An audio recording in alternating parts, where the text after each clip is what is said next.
Well. Here we are.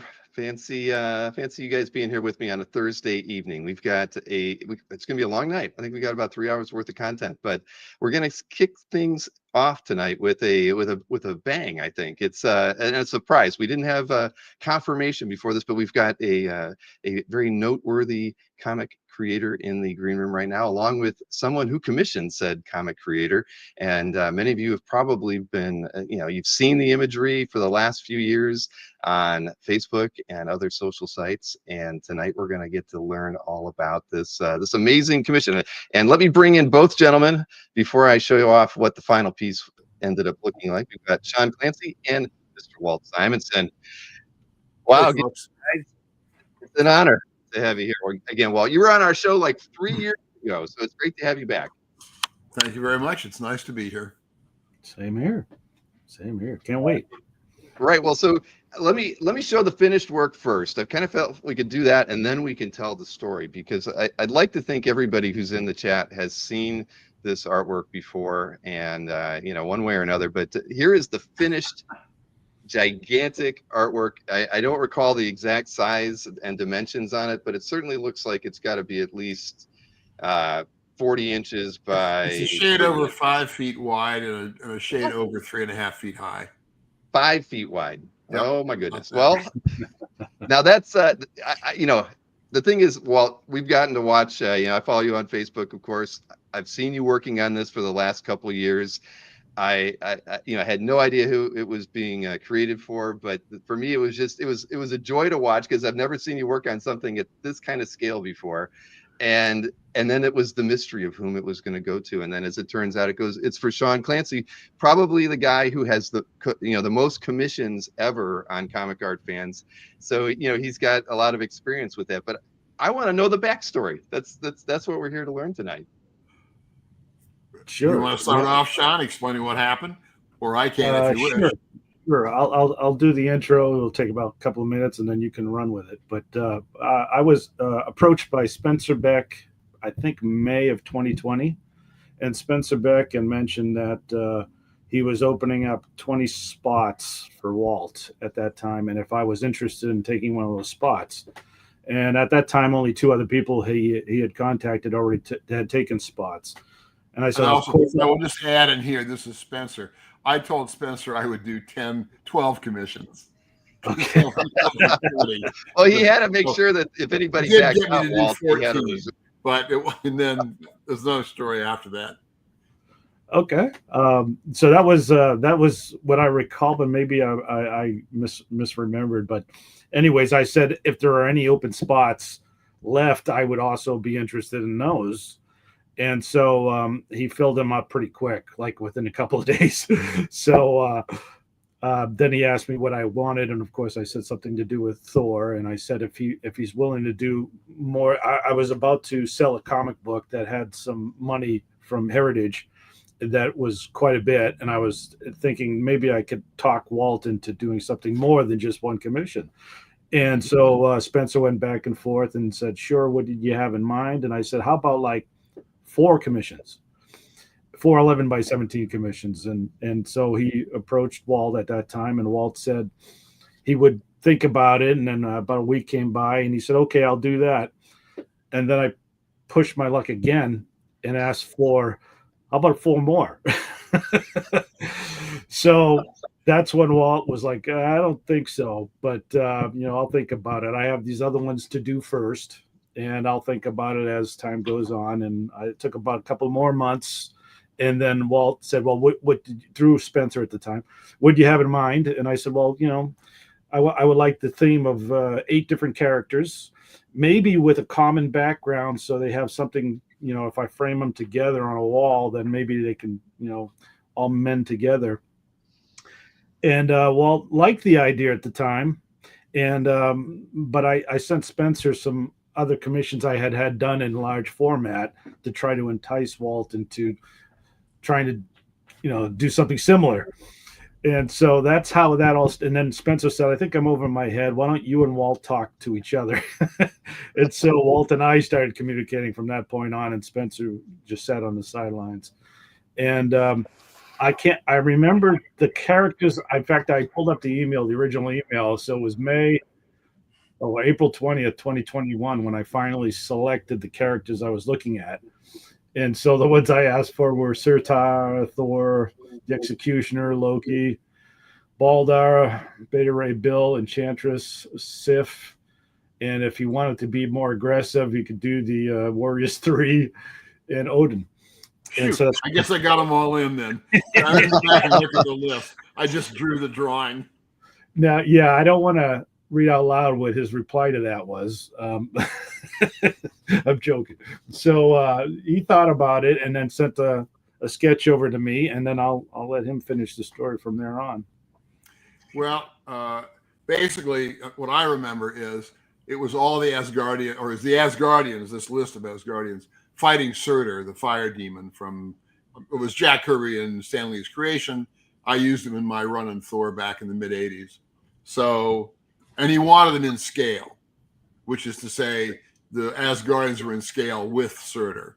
So I thought about that. And there was some discussion about size, which was pretty big. I remember making a diagram. I don't remember how big it was now, but it was like several. I used an 11 by 17 sheet as my basic building block. And I put 3 of them together, maybe 4 of them together, and then 3 high to see what that was going to come out to be. Eventually, it came out to be, I did a drawing, as you can see, that was about 5 feet wide and a little over 3.5 feet high. And in thinking about that, I wanted to make Surtur. Well, I decided to go ahead and do it. I thought it would be interesting. I didn't know quite how much of a pain in the ass it was going to be, but I would probably still have done it. I thought I would learn a lot from it. And in fact, I did. So this was an early layout. And let me see, yeah, a lot of the guys are in there. So I began doing layouts of it. Got one that I liked. I thought what I did was, Surtur's such a big guy that I was afraid if I put him completely on the drawing, feet up all the way to the head, he'd still be large at that scale, but the Asgardians would be a lot smaller in order to fit the scale. So I decided to do the drawing in Muspelheim, which is the land of fire that Surtur comes from in the Norse myths, and it's in the Marvel universe as well. And I put him standing in the lake of fire. That meant I only had to draw him from about his mid-calf or a little higher up to his head, which makes the figure bigger in this large sheet of paper. And that means the Asgardians, while still smallish, are much bigger than they would have been if Surtur had been full size and a full figure on the page. So that was my choice. That's one of the reasons or one of the things that dictated the design choice and the composition. So I decided when I did that, I could do the figures. I would have, slightly larger ones in the foreground, smaller ones in the background, try to achieve some depth inside the drawing, even though it's a straight-on drawing. As I went along, I began adding stuff to it. I didn't think Sean would object, and I decided even if he did, and then rejected the drawing, I could probably auction it off somewhere and still make enough money back that it would be okay. So I added Fenris Wolf. In the Norse myths, Fenris is one of the children of Loki who fights on the side of the giants and the bad guys at Ragnarok. This isn't really a complete picture of Ragnarok. Ragnarok does not occur in Muspelheim. So I just made this as an apocalyptic battle that, it's an imaginary scene in a mythological context, but it's not taken from the actual myths, although the characters to some extent are. So I put in Surtur. I decided to run it left to right, so like a side-scrolling video game in a way you could see everybody that way. Mm-hmm. And also, one of the things that in a battle, when you're doing a drawing, like for a cover for a comic book, Spider-Man fights the Molten Man or whoever you want to do. If you have them fighting front to back in some way on the cover, like front to like that, I can't see my hands exactly, but I can see where they are. Like that, you have to be careful to try and get, if you want both faces. And if you're facing each other, then you have to really figure out some way to get them facing each other. Side by side is the easiest. There was a TV show a million years ago called Burke's Law in 1963. Gene Barry, I loved it. A completely ridiculous police story, had nothing to do with real life. It was a fantasy what that stuff was like. But they used a lot of former movie stars and TV stars in it as guest stars. That was the deal. There were usually four characters. Each one got an act in the TV show, and in the end, one of them turns out to have done it. They had one show where Gloria Swanson was in it. She was a movie star from many years earlier, and back in the 50s. She'd been young much earlier than that, but a very famous name back in the day. So she did the show. Apparently, as you may know, actors generally have one good side and one side they're not so crazy about. Even though they look the same forward, they're a little different this way or that way. I have no idea which way my good side is. I haven't paid attention to that. I'm not an actor.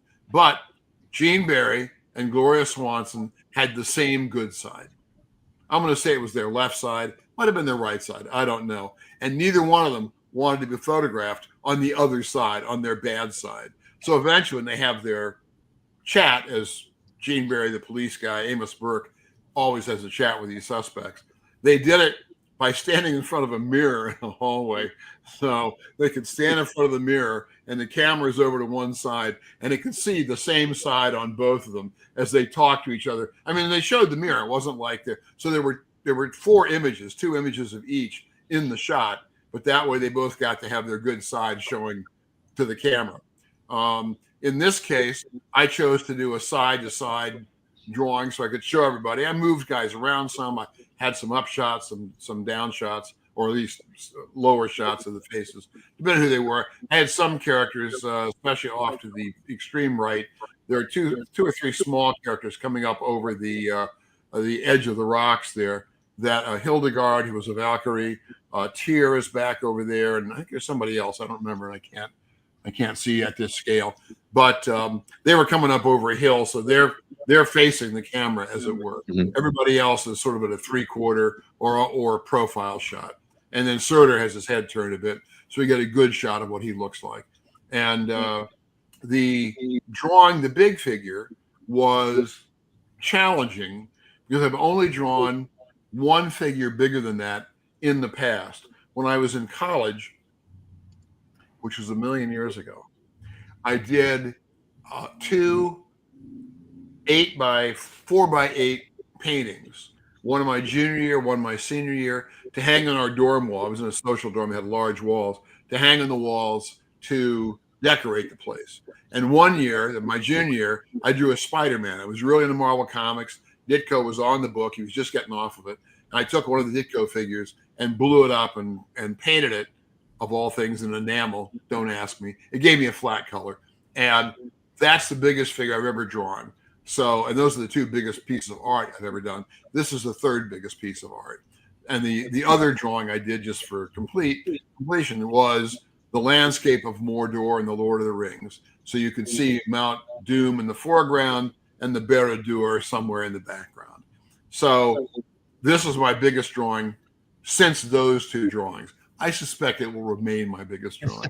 Now, I got to ask you though, Walt. Now, basically, Sean had commissioned 8 11 by 17 pieces, so you only had to go 44 inches wide. You didn't have to go 5 feet.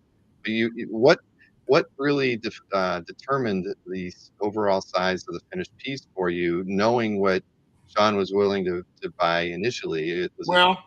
I probably forgot what size it was supposed to be because I'm kind of spacey. But it's also possible that I think what I wanted to get Surtur as big as possible, so the Asgardians would be fairly sizable. The Asgardians are about the size of a figure, I mean, most of the ones in the foreground, that you would put on a splash page. So I wasn't working out of scale for what I normally do for a full figure. They might be a little bit larger than splash, depending on what you're doing, but they're in scale with what I normally do anyway. Surtur was the only figure that was really much larger than I'm used to working. So I took some care trying to get him worked out. My own work is very much about shape and putting shapes together to get what I want in terms of a design. And that usually means that I can take a drawing I've done, I can blow it up much larger, I can shrink it down a great deal, and it will still hold its structure in reduction or in whatever the opposite of reduction is, expansion. So, and what happened was, I have a good friend, Henry Bismuth. If you're out there, Henry, how you doing, pal? Henry is a naturalized American citizen from France. He's a painter with stuff in galleries around the world. He's a good buddy, a shade younger than me, as almost everybody is now, and lives in Manhattan. So I was talking to him about this because this was the first thing I had to learn. I wasn't sure I was going to do this. I didn't know if I was going to tape 8 or 10 sheets of 11 by 17 paper together on the back and do it in sections, because that way I could do it separately and not have to reach over the top and try and get to the top of the drawing, which I wasn't going to be able to do at this scale. I had to figure out some other way to do that.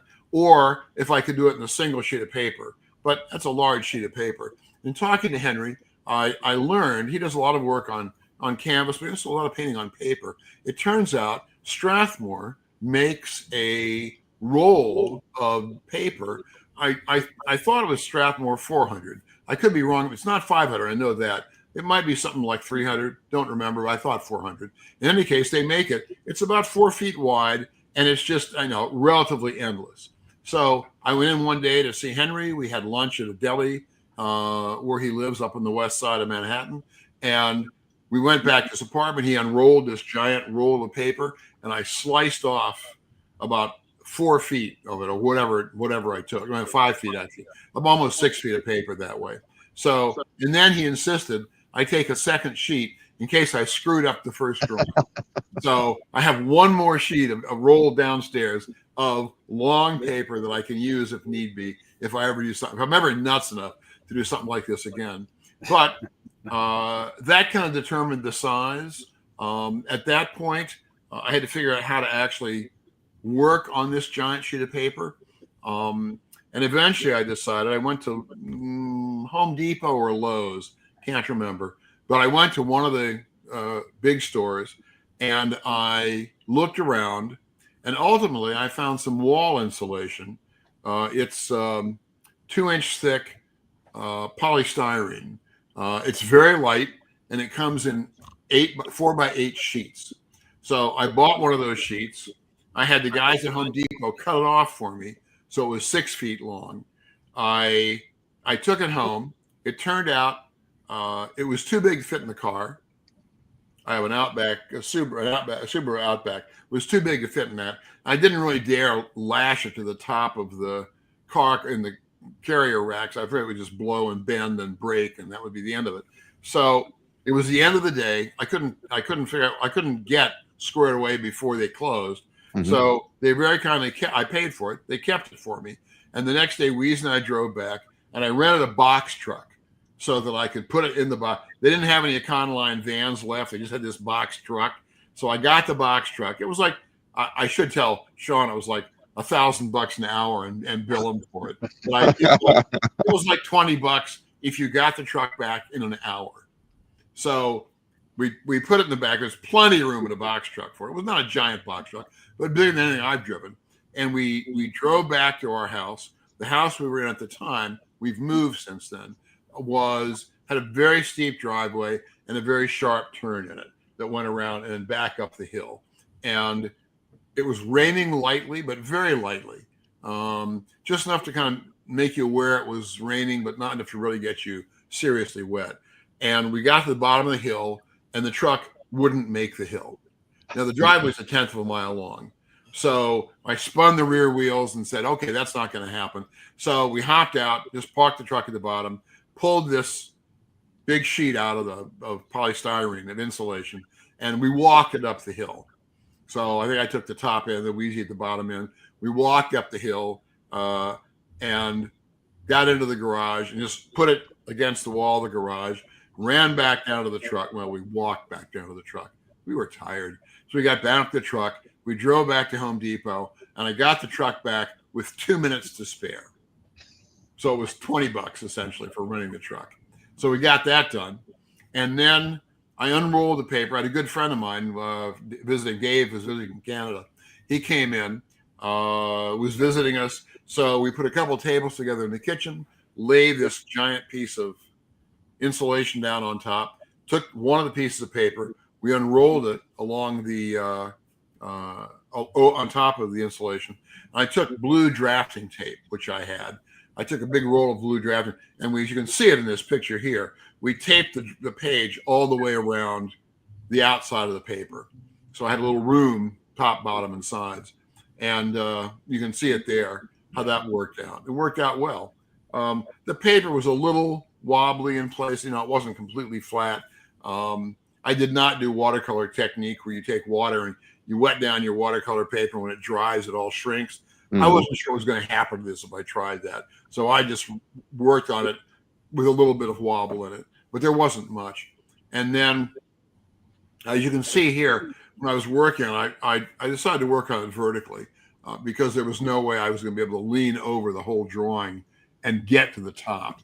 So I took a couple of dining room chairs. This is a shot at our new house, in the house that we're in now. We've been here for a year already, but this was the shot from the new one. But it was the same thing in the old house, my old studio. 2 of my dining room chairs. I bought 6 milk cartons, and depending on where I was working on the drawing, I would either set it on the chairs, set it on the first milk cartons, the second ones, or the third ones to raise it up as I was working top to bottom or bottom to top, whatever I was doing.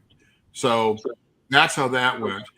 As far as the drawing went, I did a fairly semi-tight drawing of the plot of the whole thing. It was probably about maybe legal size or a little smaller. And I did that drawing, which really showed the composition of everything, how I was going to do it.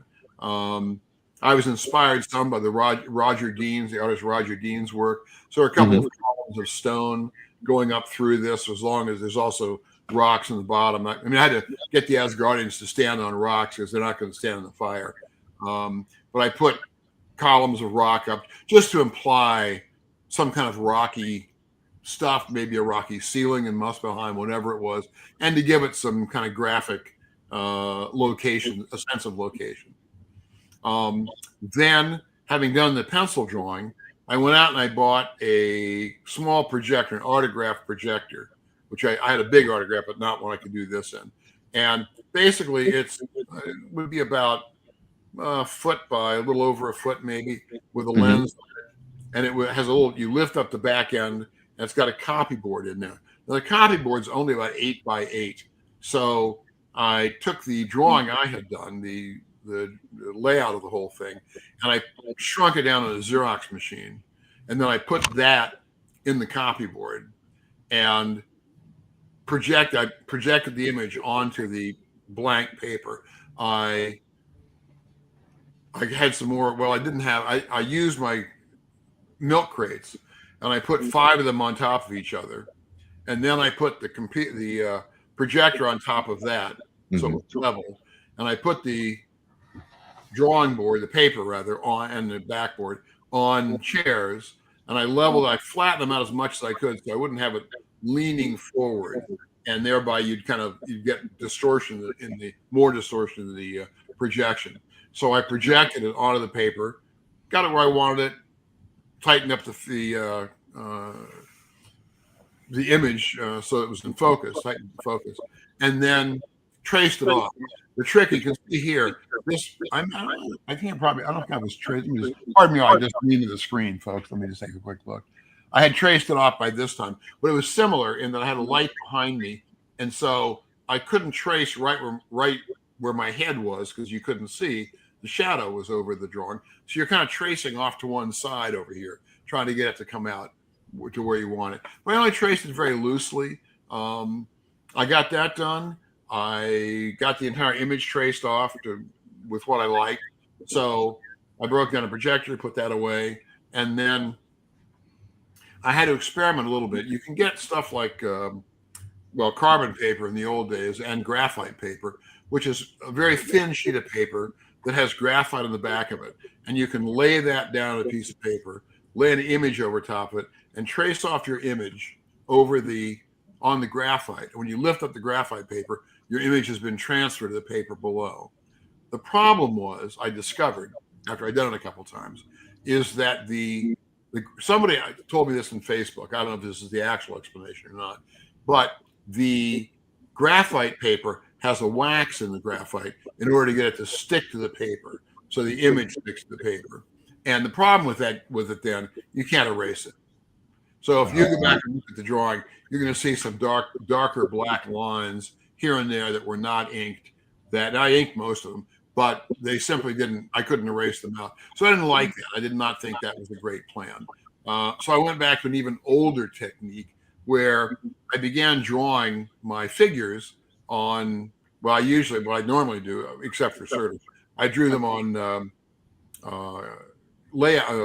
copier paper, legal size copier paper, and then I would get the drawing where I wanted it, and I would match it up against. I mean, I get the figure, the structure drawing where I wanted it. I would match it up against the art, the real art, and in some cases I do a smaller drawing than it was going to be on the board. Some cases larger, some cases just the right size. If it wasn't the size I wanted, I just put it in the Xerox machine, shrank it or enlarged it to whatever size I needed. Then I took that sheet of paper. I bought some very big graphite pencils. They're like crayons. They're about so big. My camera, there it is. They're about so long, a little longer maybe, and they're not quite an inch wide, 3/4 of an inch wide. And I could take those and flip the structure drawing over and just use the graphite all the way across the back, darken the back of the paper, flip that over, and then get it lined up. Actually, I would line the paper up first and put a couple of registration marks on it to show where I needed to put it again. And then when I had the back of it covered in graphite, I couldn't see through it anymore at all to see where the other figures were. So I'd get that lined up, re-register it, and then trace it off. Again, lightly. I could do all the drawing just directly on the board, which is what I did. And that's how I got those figures. Surter himself, I don't remember for sure. I did some. I did one big structure drawing with Surter, which I projected onto the board to get the proportions, get the size. I probably traced a little more of that off a little more carefully. I did individual shots of his head and then other parts of the body, having got the proportions where I wanted them before I began detailing it. And I probably drew Surter. I drew him first because he's really the core of that drawing. He's the centerpiece. He's what holds the drawing together entirely. And so I drew him first to make sure I could build everything else around him. If I had to move stuff around, I could move it. And if I didn't have to, I would just draw it right where I had indicated in the first place. So that kind of covers the penciling and how that was designed. Any questions so far? Very well. I think I see a lot of comments, but I haven't been able to read them and talk at the same time. everybody's just wishing this was theirs, and they're saying that this will win the an award from comic art fans at the end of the year because it's probably going to be the best commission received. It's so big. I remember. I think you first started posting in early, or maybe it was late 2022. So it's that's about right. It took about 3 years to do. I wasn't working on it 24/7. I did a lot of other work in the middle of it. And when we moved, I had a good buddy. Steve had I don't know if it's a Ford Expedition. Steve, if you're out there, I'm sorry, I forgot what car you've got. But it was one of the really big SUVs. And he came over, we checked it out, and the giant drawing and the backboard all slid into the back of his car. So he drove me, he was very kind. He drove it up here. We put it in the back room. And then it got filled in front of once we really moved. That was before we'd moved. It got filled in with about 130 boxes in front of it. So for 7 months, I didn't touch it at all. I had already done some of the penciling. I hadn't finished the penciling. Had a lot of it done. And I moved. We had to unpack those boxes before I could get back to the drawing. So it took me a while to get that squared away. Also, just in the process of the drawing, I decided to have not only Surter, but a whole bunch of fire demons. I had done fire demons when I was doing the comic, Thor comic, and also in my own book, Ragnarok. And so I did the demons first. They're all those guys on the right for the most part, kind of either riding skeletal horses or charging to the fire. They can walk in the fire just fine. Without having gone back and looked at it, they are to some extent, especially the horse guys, inspired by Night on Bald Mountain and Fantasia and the Disney movie Fantasia. I didn't go back and check it out carefully. I didn't have to. I gave them some partial armor and whatever else made them look kind of creepy, and then gave them skeletal riders and demon riders. And then there are demons going through the flames, as the gods aren't, down below. Also, at the very bottom, right in front of Surtur, I put some large skulls just in the fire.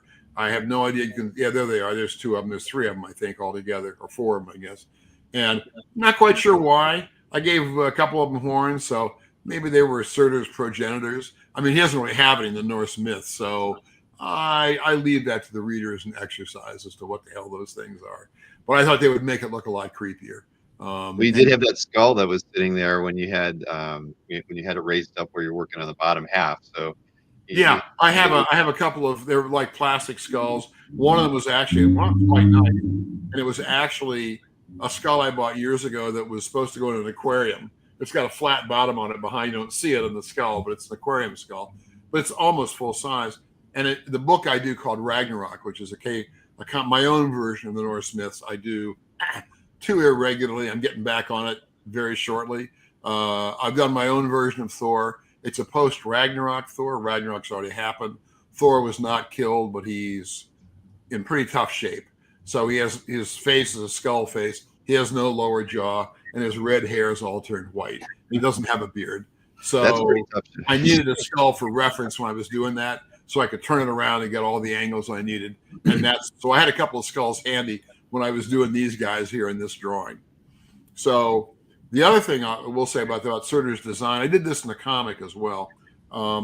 When Jack and Stan did Surtur first in Thor, I've forgotten the issue number. What's the first Thor? Journey of Mystery 83.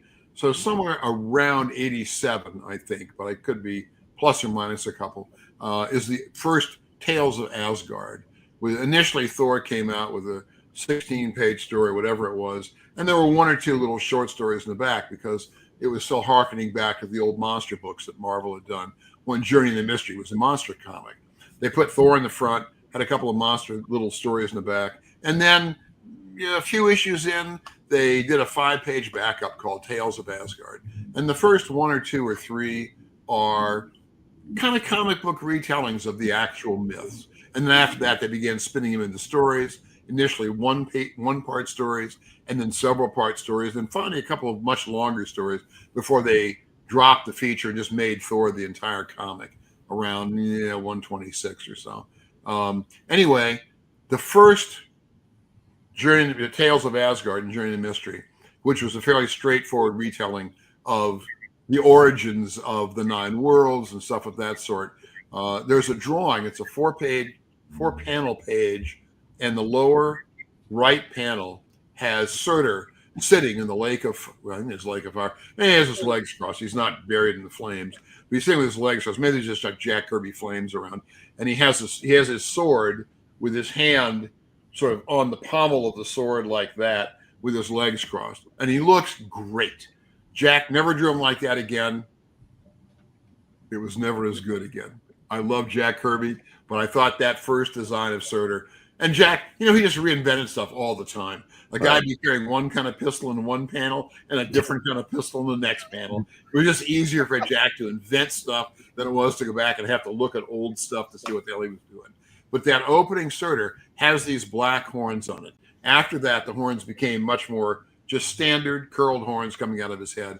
But I love the graphics of the black horns. That's what I used on Surtur when I was doing the comic. I went back to that part of Jack's design, and I used it here. I did give Surtur some armor here because he's fighting.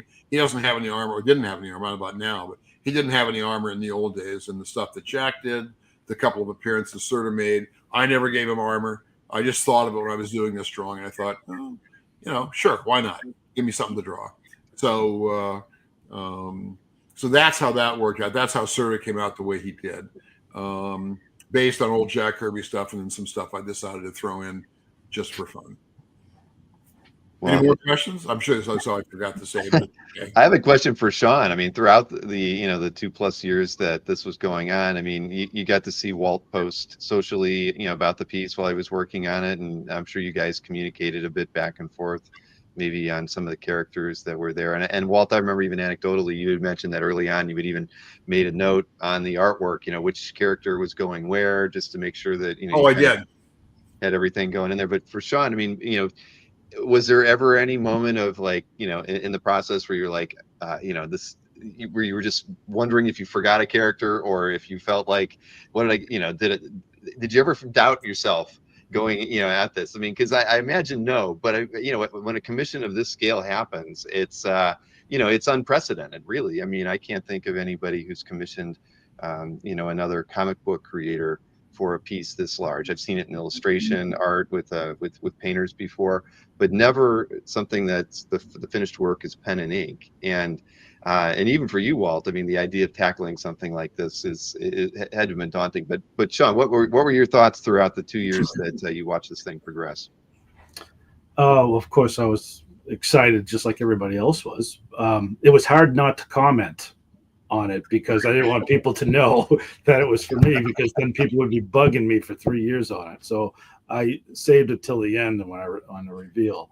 But yeah, I had told Walt that I was redoing my office space, which I still am, believe it or not, and that I was looking for a centerpiece for my collection on my wall, and this was the piece I had designated for my wall space on it.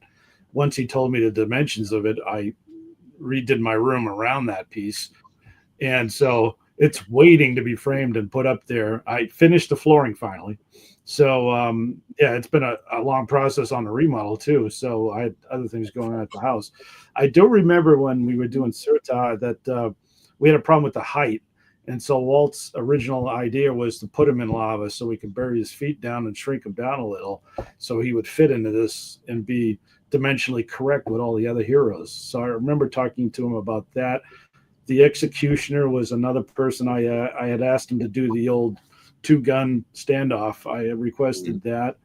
The Loki, where Fenris Wolf is, I had asked him to be on the good side and moved over to the other side. Other than those recommendations, he ran with everything. I mean, I was thrilled with everything he had added to it. He didn't ask me anything about, do you want me to, anything. None of the questions were like, do you want me to have this being done on the thing? No, I just let him have free reign on that piece, and I was excited to see everything that you saw there. The only last thing is when he thought he was done, he'd forgotten Beta Ray Bill. And I don't remember if you remember that, Walt. You were just about to finish, and you said, "Wait a minute, I forgot Beta Ray Bill." I did. I did. Well, I was doing all Asgardians, and so I just didn't think outside that box. In fact, what I did do when I was starting the piece and trying to figure out who to put in it, when I was really going to go beyond your list, is I went through. I found a website. I went through and I listed every character, every Asgardian character Jack Kirby had ever drawn, and I considered putting all of them in the drawing. And there were a couple of old advice. It was very funny reading through it. There were these old advisors for Odin every so often, and they all kind of looked the same, and they all had different names. I'm sure Stan didn't remember what the hell they were called either. They would just invent new names for them. And I thought, yeah, maybe the old guys like that. I'm not going to include. But I did go through all of it. And then somewhere toward the end, Bill suddenly was, oh yeah, Bill better be in this somewhere, because that's why Odin made him to be there in the final fight. So I put Bill in. I put Bill next to Sif because the two of them had a kind of a thing going that never went anywhere in my run, but they had a kind of a thing going and understanding. There was some connection between them. And so I put the two of them together. And I thought Sif, the warrior woman that she is, and there are only a couple of women in this drawing, but the warrior woman that she was, I thought she'd be out in front of the pack as much as possible. So that's why I put her and Bill on the right-hand side. They'd already gone beyond Surtur and about to lay into all these demons in front of them. And in a way, that's kind of what Loki's doing. He's actually he's fighting with the Asgardians because he's shooting his own son. He's blasting his own son there with his magic. So he really is on the good guy side in the drawing. And part of that is just I needed to, in order to put a wolf in there and then have Loki fighting him, it was better to have it set that way than have Fenris where he is, and then put Loki all the way across the drawing, firing some kind of long beam or whatever he'd do, long magic, whatever he'd do. So that's why Loki ended up in the top, and also a little smaller because he's a little further away. Fenris is really big, and so this gave me a chance to put the two of them in scale and just again give a sense of a little more depth in that part of the drawing. So that was how that worked out. I eventually discarded the idea of doing every Asgardian Jack ever did. I did go through the list. I will say there's one character some fans suggested, which I had not thought of, and that was Hildegard, the Valkyrie warrior. If you count up the Valkyries, hang on a second. 1, 2, 3, 4, 5, 6, 7, 8. I think there are 9 of them. And that in the Norse myths, there are several different numbers assigned to how many Valkyries there are. But 9 is one of those numbers. So I did 9. One of those Valkyries up there is the Valkyrie from Marvel Comics. I think the third one back from the front is Yeah, that was going to be my choice. But she's in there. And then I found one of the fans who was watching this at some point asked if I were going to include Brunhilde. And I had not thought of her. She was not a Kirby creation. To the best of my knowledge, that was Jerry Conway and John Buscema did her after Jack had left the book, and John was doing a run and Jerry was doing the writing. And I hadn't even thought of her. So I went back, dug out some reference, and she had some varied looks, changed in helmets here and there. But I went back and found one I liked, and so she's over on the extreme left of the drawing. She's kind of above. What am I looking at here? Oh, she's behind, actually, straight over from Balder. If you take Balder's shield and then go straight left from there, you can see a woman cropped in the corner holding up a sword.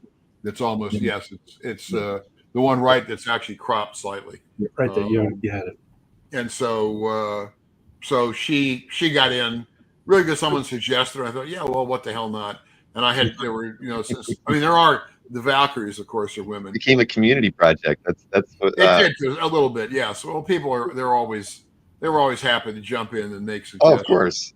So one of the best is, I guess, a little different. A little after the drawing was done, Sean and I, we did have some discussions about how to get him the drawing because we're on opposite sides of the country. That was my final question for you guys, was like, when did it get done and how long did it take Sean to get there to pick that up?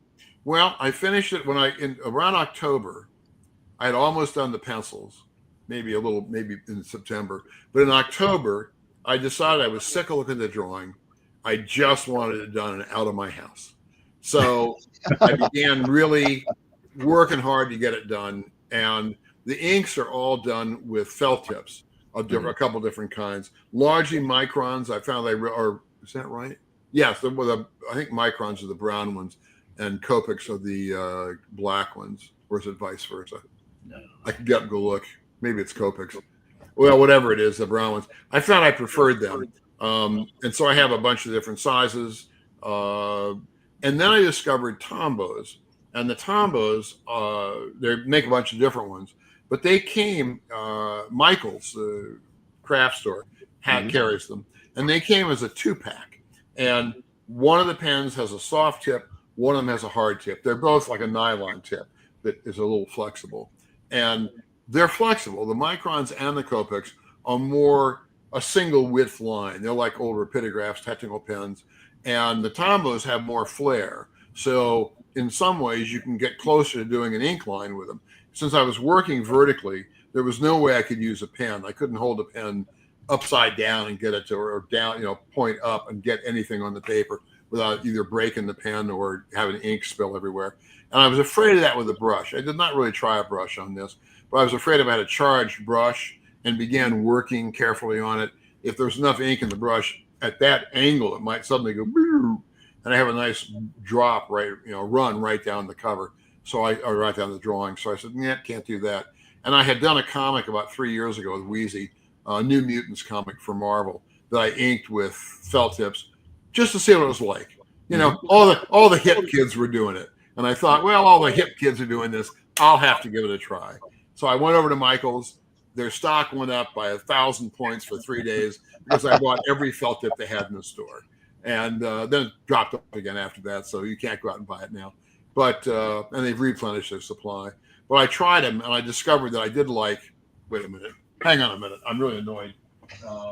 Let me walk away. Be right back. So, Sean, you know, once you get this thing framed and on the wall in your office, you're going to have to do a calf cribs video tour of your office, even if you just do a 360, so we can understand the presentation of this piece and what you chose to hang on the wall around it. Okay, microns. Microns is what I use mostly. And Tom, I use Tombos mostly because they had the flexibility, but I use the microns here and there for touch-ups. That helped. I kind of started with them and then discovered Tombos and graduated to them. I used a couple of brush pens, thicker ones, I don't remember the brands, to get like the black on Surtur's horns and a heavier blacks on like Thor's knee pads.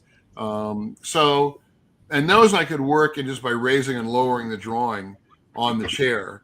I could get, and on the milk cartons, I could work across the bottom or across the middle or across the top or wherever I was doing it. I did start on the left with the demons because demons, they're really easy to draw.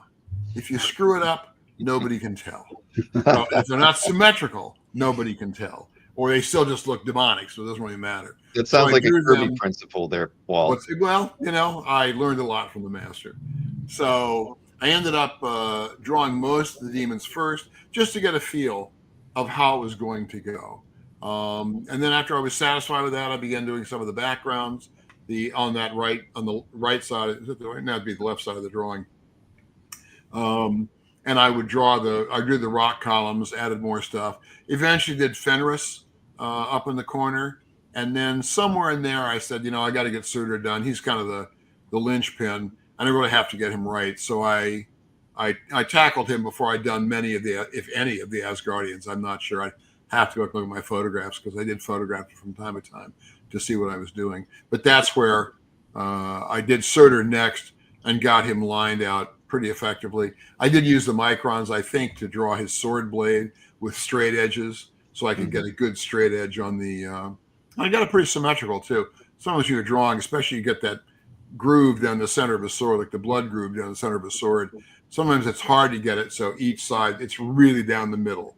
And it'll wobble a little, or be a little, your ruler will be a little down. You won't be able to tell. But in this case, it seems to come out really quite well.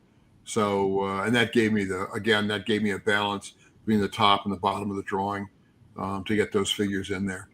So, and I added some cliffs, especially on the left side of the drawing. Again, just a sense of landscape, and then the rocks for the Asgardians to be standing on. I don't know if that means that the demons could win by standing back about 40 feet in the lava and just lobbing spears at the gods so they were all dead. The gods couldn't reach them. But however that worked out, it's okay. So on the other hand, Thor can fly, and so can Odin, and so can some of the other guys. So right, they can always get the high ground one way. The battle would be joined. So that's I think that probably covers most of what I did in the drawing. Oh, getting it to Sean. We talked about it. He had a potential trip planned to the East Coast. He was planning on drive. Sean tell this part, but when we talked about it. I mean, it was possible I could mail it, get it in a mailing tube, or I could go to an art gallery and have them pay them, have them build a box around the art. It was so big, or Sean could come pick it up, and that's really I wanted to show about the mailing tube. I'll let Sean talk first. So Sean picked it up. Yeah. I drove to I've done this several times in the past, but I live in Seattle. So Seattle, and I'm from Boston. So Seattle to Boston is 3,200 miles. So I've done it, like I said, a dozen times. And so I still have family in Boston. So we were, my brother and I originally was thinking of having just my brother go, but we decided that I should go too. So we both drove out there. This is probably a month ago, 6 weeks ago. And then try to make a side trip to see Walt on the way there. He had some convention appearances where we weren't going to be able to meet up on the way out there, but on the way back, I was able to schedule a day to go out there and spend some time with him. And him and Louise were very nice hosts. We went out to dinner, and I looked at their air conditioning. How is that, by the way? What's that? Your air So far, conditioning. so good. So far, so good. And Sean bought us dinner as well, so it worked out really well. Yeah. Wow. He has a great house. He's very hospitable, and so I was very happy with the end product. And it was in a big solid, I would say, what, 2 foot round, 18-inch round, solid tube. So it's not. I'd gotten a really big mailing tube from Jean Scrocco, Greg Hildebrandt's wife. She had bought some big mailing tubes because they were going to be sending some of Greg's paintings over to Russia, and she had to buy them, I think, in a half dozen. She couldn't just get one or two, and she had one left, which I may still have to pay her for. I'll have to see. I'll have to talk to Jean and ask her about that. But I was out visiting her. Lives in the middle of New Jersey, and picked up the tube. The funny part about that is when at some point before we had decided that Sean was going to come out, could just pick up the drawing and make life easy for all. Well, for me anyway. I don't know about Sean. Driving 6,400 miles may not be that easy, but he picked it up. And before that, I brought it home in the mailing tube, and a bunch of people, which I kind of glossed over, had made all sorts of suggestions on Facebook, all kinds of suggestions about how we should get this drawing out to Sean and out to the West Coast. And one of my friends, who's an art collector and has one of my Thor covers, Mitch, got a hold of me. He's a really good buddy, and he sends art out and gets art back. And he called me up and he said he'd seen all these suggestions, and most of them they were just crap. I'm not sure that's how he said it. He said they were just, don't do any of that stuff. It's just, you got to protect the drawing, especially this drawing. And he was concerned about mailing tubes because he had some movie posters, I think, some valuable posters in a mailing tube, and somebody had driven a forklift through it. So that hadn't worked out too well for the posters. And his thought was that most of the guys driving forklifts, they're not really paying them that much attention. I mean, they're just doing stuff. They're not really as careful as you would like them to with an expensive drawing or an expensive painting. So he thought it would be better to actually get a box built around the drawing. And so I thought about that. I thought, no, I can go to an art gallery somewhere and have them do it. And then Sean and I were talking, and eventually I had it in this mailing tube by that time. I was going to mail it out. But then when Sean was going to come by, I didn't have to. However, before Sean got here, I'm not sure he knows this. He might know it. I don't know. I talk a lot, so I don't know what I may have told him. But basically, Mitch came by for a visit. He was going to, there's an art dealers convention twice a year down in Jersey, across from New York City, somewhere, the Meadowlands or somewhere like Comic that. Art Con, yeah. And so he comes up to that usually twice a year, and usually stops by and our old house, or this one now, visits us for a day or two, and then heads out. So when he saw the mailing, he said, "Oh, you'll be fine." He wasn't thinking about it too quite like that when we were talking about it. Right. They make literally they make these like bulletproof art tubes that you can buy. They're cardboard, but you could probably drive they're pretty heavy duty. Yeah. So but in the end, that proved not to be necessary, and I was really. But it did give me something to. When I gave the drawing to Sean, it meant it was protected in Sean's car when he was driving home. So just went across. Did you leave it across the back seat? Is that what happened to it? Yeah, where we put it in the back seat, it stayed the entire trip. Yep. Well, it was just fortunately, big car was big enough, so it just fit right in there, and we finished up dinner, and we had gone from the house over to a restaurant, and it was getting to be evening, getting to be dark. And Sean had to drive back to Boston. So we finished up dinner. He had the drawing in the back seat. We shook hands, hugged. He hopped in the car and was off. So really, I never expected that drawing again. But you never know. Who knows? Well, the thing, we did learn tonight that you do have another sheet of paper this same size. I do. Do a second one day if you wanted. And the other thing I think we learned is that you're an Avengers fan too. I see from your T-shirt there. So you're a fan of the British Avengers show. Oh, and that, yes, I was thinking about the shirt I'm currently wearing, which you can't see. But yes, that was a gift from Terry Austin. Oh. Terry is also a big Avengers fan from the old TV show, and I'm a big Avengers fan. So, I had, and it's a very comfortable shirt. So I like that. The shirt I have on right now, if you can see it really in the Oh, Manhunter. It's a Manhunter shirt. And Terry also clued me on this too. He told me there were Manhunter shirts for sale on eBay. I don't see a TM around here anywhere, so I have a feeling these are probably reprehensibly illegal shirts. But I bought one. I said, I have to have one of these, so I bought one. And I don't know if they knew who I was or not. I didn't really. I mean, I just signed my name, but they actually sent me two. They had two different ones, which I had not realized, and they sent me one of each. So I certainly think Marvel will look the other way. I wouldn't rat them out, and I don't even know who they were anymore at this point, so it doesn't really matter. But I like the shirts. They came out nicely and did a good job with them. And they've so far, well, they're fading a little bit, but they're holding up pretty well for eBay shirts. So the question the question I'm always getting is it planned to be published anywhere? Do you have any ideas on what you want to do with the? Well, I have had a couple discussions with Marvel with different people there, which so far have not borne fruit. But it doesn't mean that they won't somewhere down the line. I don't really know. I don't know the answer to that, honestly, whether it will be ever published or not. But I kind of hope so. I like the drawing. It'd be nice to have it out there. And I would love to stick Laura Martin having to color all these figures, but that's probably just cool. A challenge for her, I think. But it'd look fantastic when it was done. Yeah, if ever does get colored, they're just lucky I didn't do all the Kirby characters. So I tried to use I did a lot of reference on the web. I still have my Thor comics. I sold most of my comics a while back. I have most of my Thor comics, but they're still buried from the move. And so trying to find reference on all these guys would have been tough. But the web is very helpful in that regard. So I was able to find pretty much all the stuff I needed right on the web. It's not high res, but it's good enough for what I had to do. So that worked out pretty well.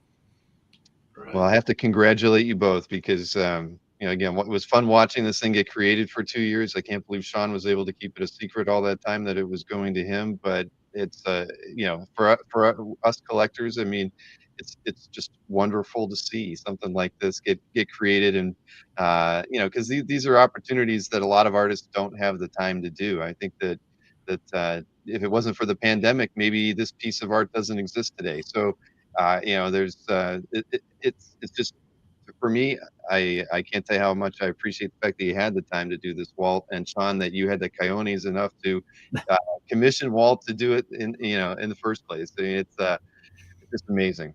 And I think commissions can sometimes be something that makes you question whether it's worth it or not. But with Walt, I mean, knowing that you were helming this piece, I think that I think anybody who would take the plunge on this would have the confidence that it would turn out just as good as this did. So again, I just congratulations to you both, and I'm sure everybody in the CAF community is really pleased that this exists.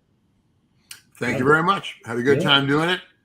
Probably not ready to leap on another one right this second. So nobody out in the chat get any ideas tonight. And it was, you are right. It was really the origin for it really was the COVID shutdown in comics. I don't normally take on commissions. So if you're out there thinking about a commission, thank you very much, but you'll just get a no from me, at least for now. I'm going to get back on comics. But I did some for I did 13 or 14 for Spencer, and then this was the last one I had to do, and of course it took the longest and was the latest to be started, but it did eventually get finished. So I'm grateful for Small Mercies. Well, I got to thank you both for taking the time to do this with me tonight.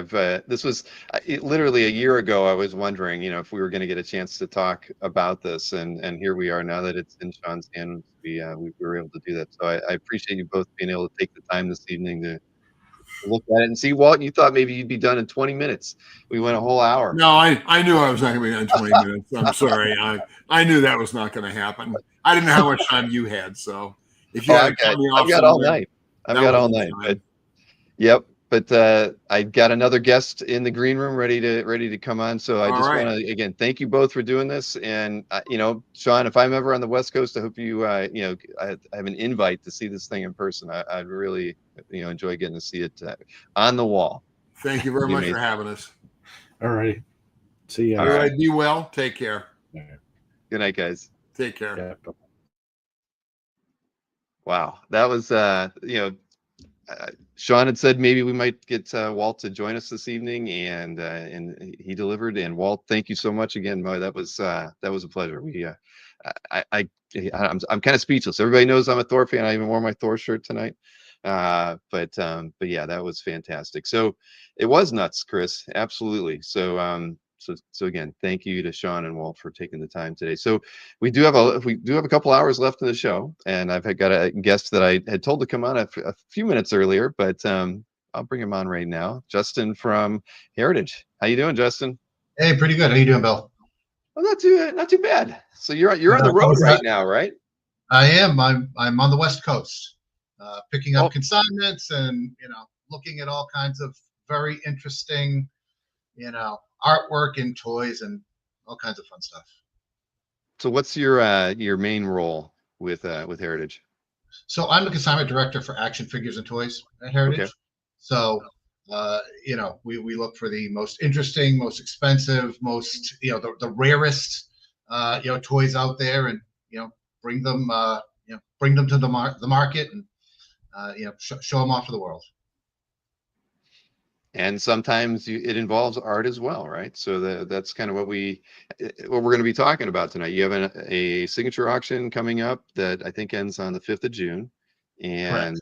it's it's a Masters of the Universe set of artworks and other memorabilia. I forget all the other pieces because I only focused on the art, but maybe talk a little bit about that the auction. Sure. So one of the most interesting things I get to deal with is the one-of-a-kind things, the artwork, the prototypes, the production pieces the kids played with when they were younger. That's all great and very interesting. But the artwork and the prototypes are really some of the most interesting things. The genesis of where these toys came from, the ideas. The things that nobody ever saw, that the play features and the designs that nobody ever saw and played with. Those are the really interesting things to me to be able to to view and handle, and I get to meet some of the creators, or in this case Mark Taylor's Right. His widow, now that he's passed away, and get to understand a little bit about the history. So this is the original artwork from Mark Taylor's collection. He's the person who came up with He-Man. The genesis of He-Man happened long before he went to Mattel. He was actually a packaging designer at Mattel. That was what he was hired to do. So he wasn't a toy designer initially. He started doing packaging for Barbie, actually. So when he, one of the things he worked on the side was, he was kind of not really doodling, but designing on his own accord, this mythical barbarian, bad guys, good guys, and it goes back to long before he was at Mattel. Originally, He-Man was called Torak, and it had some of that Conan vibe, Rosetta style. And this is the late 70s, right? This is, I don't know, maybe around 77. Going back as early as the early 70s. He started this. Okay. And we'll get into some of the specifics, character by character, but yeah, he started that right out of art school, and before he started working at Mattel, and kind of was fleshing it out a little bit just as a concept. And then Mattel, some of the people at Mattel saw what he was working on and said, that might be a good toy line. Obviously, 40, 50 years later, we're that's proven out. It's stood the test of time. Definitely. That's not a story that we hear too often, right? Where somebody, a creator has come up with a concept of their own that becomes its own IP to that level. I mean, it's just, how often you get Simpsons, you get a few other characters along those lines, but come on, He-Man, Masters of the Universe. We all grew up on that, and the idea that it wasn't Mattel or something that was the instigator behind creating the IP. It was Mark Taylor. Exactly. Yep. And talking about the auction itself, this was really anchored around the artwork. I met with his widow, Rebecca. She's a great person. I actually spent about 5 hours with her a couple of days ago, just over a very long lunch, just having conversations about, the artwork, but, really just a lot of things about Mark and, just, the history of all this in general. But, the auction started as an artwork auction. I said, it'd be nice if we got a few other pieces in there. As well. So we have one a helmet movie prop in there. We have a few of the toys. We actually, something that was very complimentary is we got a He-Man prototype of the Savage He-Man for this auction as well. So which is a rare, one of a kind piece. But this was truly anchored in the artwork itself and the concepts that Mark came up with. So we have about 20, close to 20 pieces of artwork from Masters of the Universe. In the auction, he actually went on and worked for Playmates and designed Ninja Turtles when they started out. So once he left Mattel, there are a few sketches of Ninja Turtles as well in there. He worked on other packaging as well, like Tarzan and things like that. So there's a bunch of other different items in there as well. But I thought it was important to keep all Mark's artwork in the same place, in the same auction. So. Well, I did throw a link to the overall auction in the chat, so people can go Great. over there and bookmark it and follow and watch some of their favorite pieces. But then you had selected 15 pieces for us to look at tonight, and so that's so we get a concept sketch for Castle Grayskull as a Exactly. That's Yeah. awesome. Yeah, this one is it's the earliest direct piece from Masters of the Universe. So this one is 1979, 3 years before Masters of the Universe was even launched. So this would have been one of the sketches that he was working on before it was called Masters of the Universe, before He-Man was He-Man, before this was ever called Castle Grayskull, I imagine. It was, obviously the castle for his, for his concept. But he wanted this to be more of an organic thing, to look like it was melting. You can see it's a little lopsided. And a lot of his earlier concepts had this skull, obviously Skeletor's face, and this is a very early concept for Castle Grayskull. Right, and I was looking even on some past sales. So you've I don't know if it was Mark Taylor's work, but you've had other work around the this universe of characters. I think even a couple other like toy design stuff. So so it's not the first time that you've dealt with Masters of the Universe merchandise or IP related materials. Right. Well, a lot of the artwork that we've had in the past, we haven't had anything from Mark Taylor, but Earl Norham, we had a lot of his artwork, which is on a completely separate type of scale, is just incredible artwork in that universe.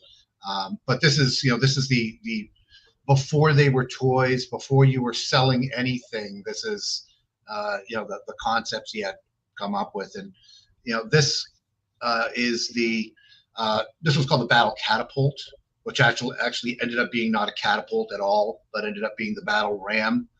It still had that catapult ball type item on it, but it was very, very different design from the final toy. This one was from 1981. So this was when they were working up the actual concepts for the toys. It's much brighter than the final version. It's you can see the final version in there, but this is a very different concept.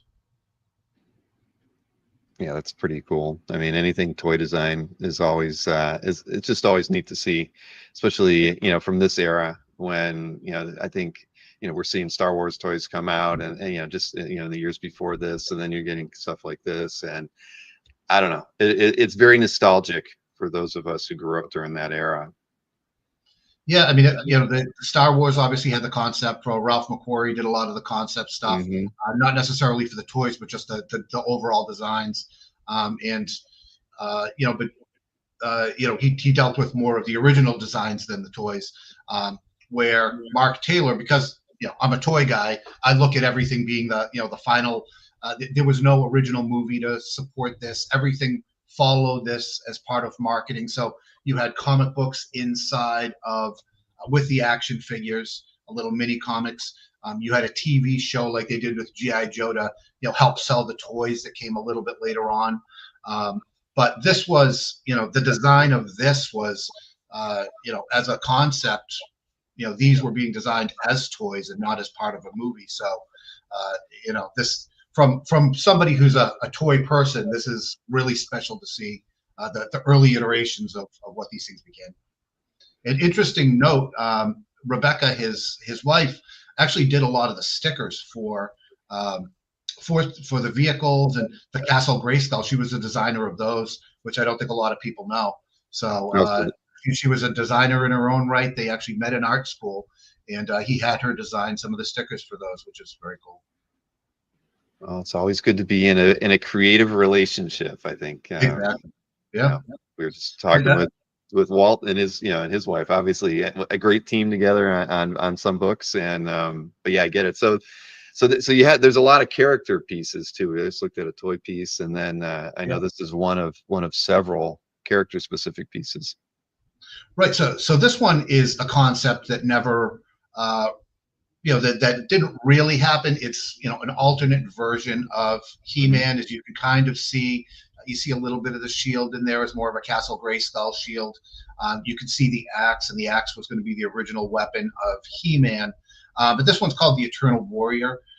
Originally, the He-Man line, Mattel had the idea to kind of base a barbarian line on, Conan and things like that, without actually, enveloping themselves in the IP of Conan, which they didn't own. So, that was a little bit of an issue initially, but you can see the Conan influences on something like this. So it's one of the earlier pre-He-Man, concepts of the direction he might head. This one is Man-at-Arms. This is the early concept for Man-at-Arms, and if you're familiar with Man-at-Arms, he looks much more different than this concept. He doesn't have the same fur. He has I guess the bottom half of the helmet is similar, but for the most part, it's it's a very different concept of Man-at-Arms. He's got the futuristic laser rifle. This one is actually called Paladin. And this was, before kind of the older version of Man-at-Arms, before Eternia. He's more rugged. And, obviously has the animal fur. You can see the mace hanging from his belt, which ended up being his more iconic weapon. But this is a very interesting early concept for that character. Much different, colors and things like that. And here we go to the almost final version, really, with the orange. Very close. Yeah. You've got the Hypno Mace, and this you can see the play action feature that was going to be involved with this, where the ball came out of the mace, so it worked like an actual mace. Things like that didn't actually make it to final production. As you can imagine, as a toy company, that's one more feature that they would have to build and figure out how to make, and we can't use real chain, and how do we make this work? And so it ended up being just a static mace, like you see the one that he's holding. But overall, this is the final figure looks a lot more like this, and you can see his the face guard is very similar. The helmet's very similar. One of the things you notice with one of the things with toys is that when they make toys, and you can see this really clearly in Masters of the Universe, is that paint apps cost money. So they'll have helmet with all this detail and armor with all this detail, and you'd say, okay, well, let's paint that, on this helmet's a little red, little blue, little pink. All that gets wiped away. These are paint apps. These are costs. And, we're not going to, while it has all the detail and the sculpting, a lot of the paint apps get left off in the final production. So, but the artwork is great. I love the notes. I love the black and white on these. It's very unfinal. It's very, these are models. These are meant to just be instructional ideas for for what in presentation to some extent for what actually becomes toys eventually. So this is Merman, and this is really close, much more detailed, but really close to the final that Merman actually becomes. They call it the corn cob sword with that texture. He's got the green. He's got the yellow. Very clearly, very similar to the final product. Again, much more detail with the paint apps. He's got he's got that ornate belt. But this is actually one of my, it's hard to choose a favorite, but this is one of my more one of the pieces I like the most out of this. I feel it's very three-dimensional. He's reaching out, and I really like this piece. You can see the texture and the muscles on this one, and the shading. I really enjoy this piece. No, I can see why, and clearly some other bidders are enjoying this one as well, along with the man-at-arms piece before. That's a good one too. Yeah, this one's cool. This one again is an early Beastman, and Beastman ends up looking a lot different. You can see some of the similarities in the collar of the final Beastman, but overall, they called him Ursus Prime. Ursus being for bear, and this was actually scrapped due to the fact that they thought it looked like too much like Chewbacca. So they decided to hold off on this concept. But you can see I enjoy the red highlights, especially on the on the hands. It reminds me of blood, which you usually don't see on these type of things. It reminds me of. I'm familiar with Aurora models at all. Oh yeah, from the 1960s. One of my favorite box covers is the Godzilla. Because something very rare that you don't see is he has blood on his claws, and that's one of my favorite boxes. And I don't think that was the intention here, as much as it looks like it's just highlights. But the bright red on the claws just screams, well, we really meant to make it look menacing and bloody, but call it a reflection and put it on the Mattel. I could say they saw that and they're like, nope, we don't want to fight LucasArts, and we don't want to we don't want to promote that much kind of carnage probably with Masters of the Universe. Right. I mean, these were kids' toys, right? But yeah, as you look at kids' toys back then, to me, it's not as much now, but back then you always wanted to kind of be a little bit ahead of where the kids were. You want to make them think a little bit. You want to be a little more sci-fi, and and so maybe that was a little bit more violent than you had hoped for. But this was actually much closer to the final production. So we went from the raging bear to more like an ape-like beast.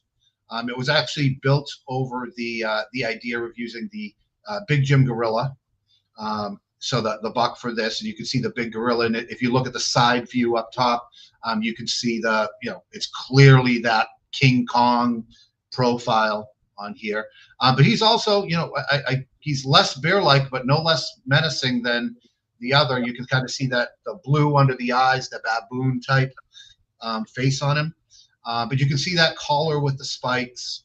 You can see the claws are no longer are no longer steel claws, but you can see that he's got the still has the sharp hands. He's got the claws are much more toned down, and they're more like knuckle ornaments at this point. But this again, even down to the armor over his biceps is very close to the original. I'm sorry, to the original toy. This one is certainly more menacing in style, but it's it's very very close to the and you can see from the first one to now, you can see the progression of how they get to something that's completely off. They take a couple of elements and they end up in a toy that they made. And again, the paint apps don't do this justice. This has a lot more this has a lot more color and a lot more depth than the toy actually ended up being, because of all the shading. There wasn't a lot of paint apps on the toy, so they were just solid color, neck, solid color arms, things like that. So this one, Zodak, is an interesting one, and I really like this piece because of the way that they showed the breakdown of what he's going to look like without the armor. This is the first one, I think, that you see, oh, there's that belt that they used for everybody. There's that waist piece. You can see that they reuse the legs for Skeletor. You can see the reuse on on the body, and if you really look at He-Man characters, they reuse the bodies a lot, and this is something that they do with toys because making those the steel molds for these is very expensive. So when you can reuse the parts and not make it look so much, and put armor over them, it really does reduce costs quite a bit. And you could see that they designed this one with that in mind. So they'd already kind of looks like they settled on a waist and settled on the legs and said, this is how we'll reuse this. Zodak was originally a bad guy who turned to be a good guy, kind of the cosmic enforcer. But I like the side by sides on this one. Again, it has more of that. Here's a model of how you're going to put it together, versus just a straight concept of what he's going to look like, but how you're going to build him too. So that's pieces like this really stand out. There's a couple of these, and I think actually the next one is very similar as well. You've got Stratos, which is even a little bit more detailed in the side views, but they wanted to show his rocket pack. Stratos had a couple of different color incarnations, but again, this one is very close to the final, and you can see on this one, you can see how the legs are bent. You can start seeing how on some of these how they were designing the toy and not the they weren't starting with the original concept. They were actually designing toys at this point.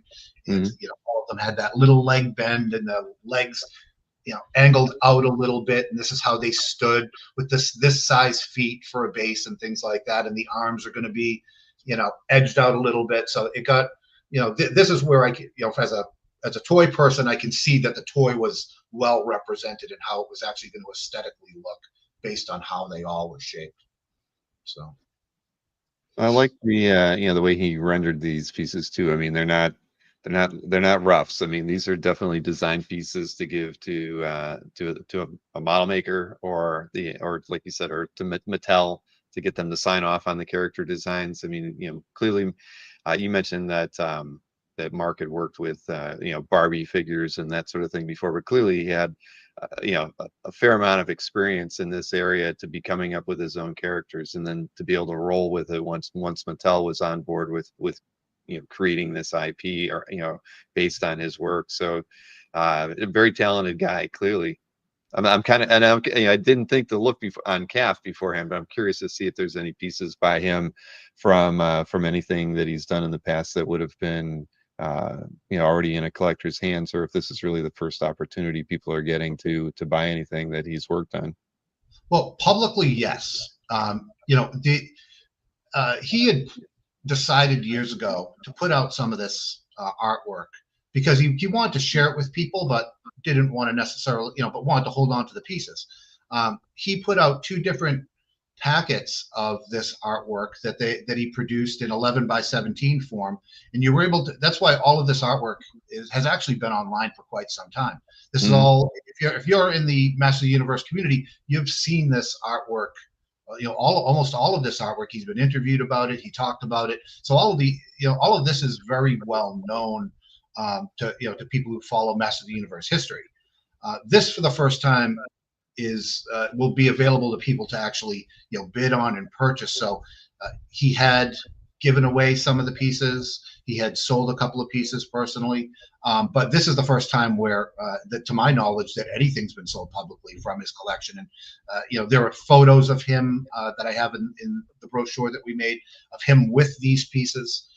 So these are the ones that were still in his possession when he passed away, and we're lucky to be able to represent them and bring them to the masses and allow people to see them publicly. And my job is to actually pass these things on and help the people who are going to treasure them acquire them. I don't believe anybody is going to buy these as an investment. I think people are going to get these because they truly love it. They want it on their wall. They appreciate it. And they're going to give it the the justice that it deserves, treasures on their wall. And I know, your last guests were a testament to that. This is artwork. This is, a part of people's consciousness. This is what they, just enjoy looking at this stuff and have a high appreciation for it. So, I'm glad to be, have a part of that. So this one is actually very interesting. This one is a Skeletor, the earliest drawing of all of them. He's called the King of Sticks, and this was a concept. You can see Skeletor in there. You can see the purple. You can see the skull face, but he reminds me a little bit more of that Mumra from Thundercats feel of the bandages and the whole swampy, slimy, gritty feel to it. He actually got the idea for this, or the concept, I guess, or whatever you want to call it. When he was a kid, he went to a haunted house and he saw what he actually believed at the time to be a mummified skeleton, and that stuck in his in his mind and his consciousness for so long that he came up with this concept of the King of Sticks. And it was very you can see this was the earliest drawing of everything in this auction is this piece. You can see the X on it, the X bones on his chest, the crossbones, actually moves right over to Skeletor. You can see here that everything is very human-like. The hands are bony, but they're human. He's got the ring on. He's got the bare feet. He's wrapped like a mummy would be wrapped. If you go to the next one, you'll see that this is the much more fleshed out version of Skeletor. He's got that same crossbones X on his chest, and he's got that. Now he's got the Skeletor armor. The leg armor is a little bit different. He's got some color there. Again, colors, that the yellow that never really translated over to the final version. It was just purple, but he's got that blue skin. He has more clawed feet, and he's got the clawed hands, and he's got that same skull face, but he's got the purple armor and the purple shoulder pads that Skeletor eventually has. And with this, he's got the staff, the Havoc staff, which had a similar play feature in his mind, at least when he created it, that the ram skull would come off and fly around and cause some damage. Obviously scaled back in production. We're just going to make him a staff. He's going to have to hit people with it. It's not going to have that play feature.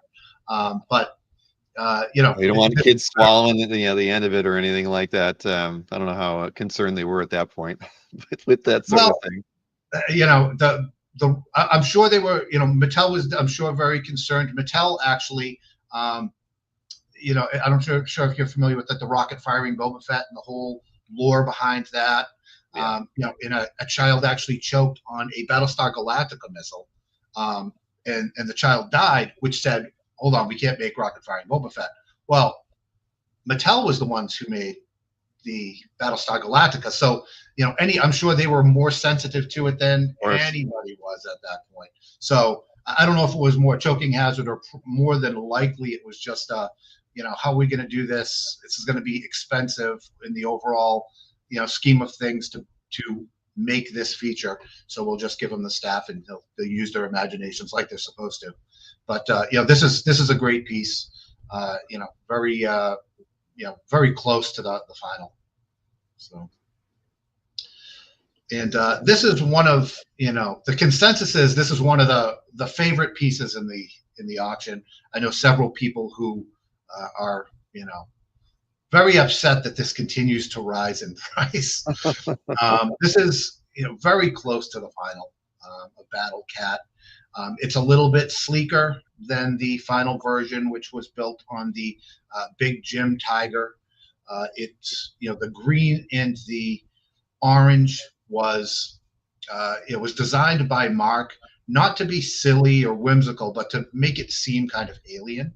He never really wanted He-Man or the Battle Cat to be to be lighthearted. He wanted it to be serious. So this was the bright green was something that he really liked and something that he really wanted, but it was just wanted to be fantastical and not silly. So yeah, this is a great piece. I love the angles of the saddle on it. It's again a little bit more angled. Everything is a little bit more slanted with this, but it's a great piece. It's uh, it's hard to deny that this one has some great wall appeal. The contrast and the colors are just top notch, and even the shading and the reflections on the saddle are really show that beyond just a designer, he was an artist. He was he had some great talents that he that he was able to share with us, from presenting them to designing. And again, it was when Masters of the Universe got past him, because eventually everything goes from a concept and then becomes a business, and then it gets further away from the concept as you go down the line and you start making new things, and the company becomes even more in charge of what gets made from a design perspective. He eventually decided that he wanted to move on from Masters of the Universe and Mattel, and went over and helped start the Toys and Turtles. So that started kind of a second half of his career. This one, this is the last one we'll talk about here. I figured we'd end with the He-Man concept. Is how He-Man, you can see that he's very close to what he ended up being, right down to the shield and the axe and the chest armor. But he has that Viking helmet. You can see the brown hair sticking out. He originally was supposed to have brown hair, and Mattel changed that to blonde. You can see he's got the knife in the boot here. I think that's a fun little thing that that the regular He-Man character did not have. You don't really think of He-Man as needing that that extra knife just in case. But again, we had mentioned earlier, his original weapon was meant to be the axe before they gave him the sword.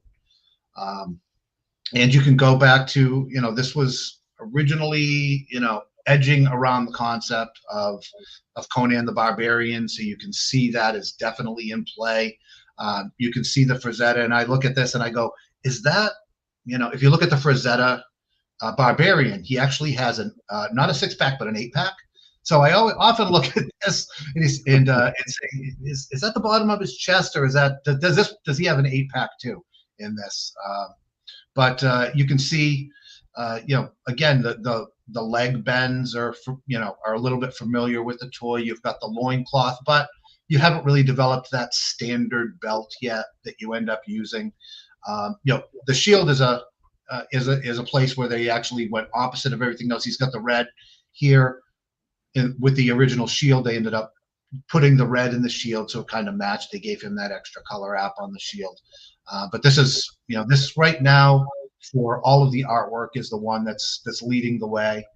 It's currently at $6,000 for this piece. I know we've got a week left. 1 week from right now. Right. I was gonna say it is next Thursday when the auction ends. Exactly. So everything's live right now. People can bid on it. People can view all of these, and you're zooming in on this. You can go really high res, really zoom in on the pieces. But bidding is open now, and it ends next Thursday. One of the keys to mention about that, because what we do is we do extended bidding. So there's no way to snipe this out at the end and at the last second someone wins. The way that it works is the bidding is only people next Thursday who bid on these things can bid in the final session. So you've got to bid now. You can't just wait and then jump in at the last minute and decide I'm going to bid in the final. You have to put a bid in, whether it's $1, $100, $1,000. You have to place a bid to get into that final bidding session. Now, is that? I mean, clearly that's not something we're used to in comic art or the illustration auctions that we're used to, bidding on as art collectors. Is this common with the toy side of things? With toys, it is common. Okay. It's extended bidding. Heritage, a few different heritage categories do that. I believe you talked to Jeremy with the trading cards. Yeah, he does extended. So a lot of the stuff he does is extended bidding. That actually, the one you discussed, is actually a linear auction on Heritage Live. So that is still the more traditional. Comics still, the entire comics department still has those linear auctions. Mm-hmm. But in toys, extended bidding is more of the standard. And everything comes up at once. You don't have to wait for 3 or 4 hours for an auction to go on. everything comes up at once. And there's a couple of reasons why that's that's preferred in the toys, but we won't get into all the details of all that. But it's just a little bit different, and something that I think is important for people to know, because I'd hate for somebody to wait till the last minute and get shut out.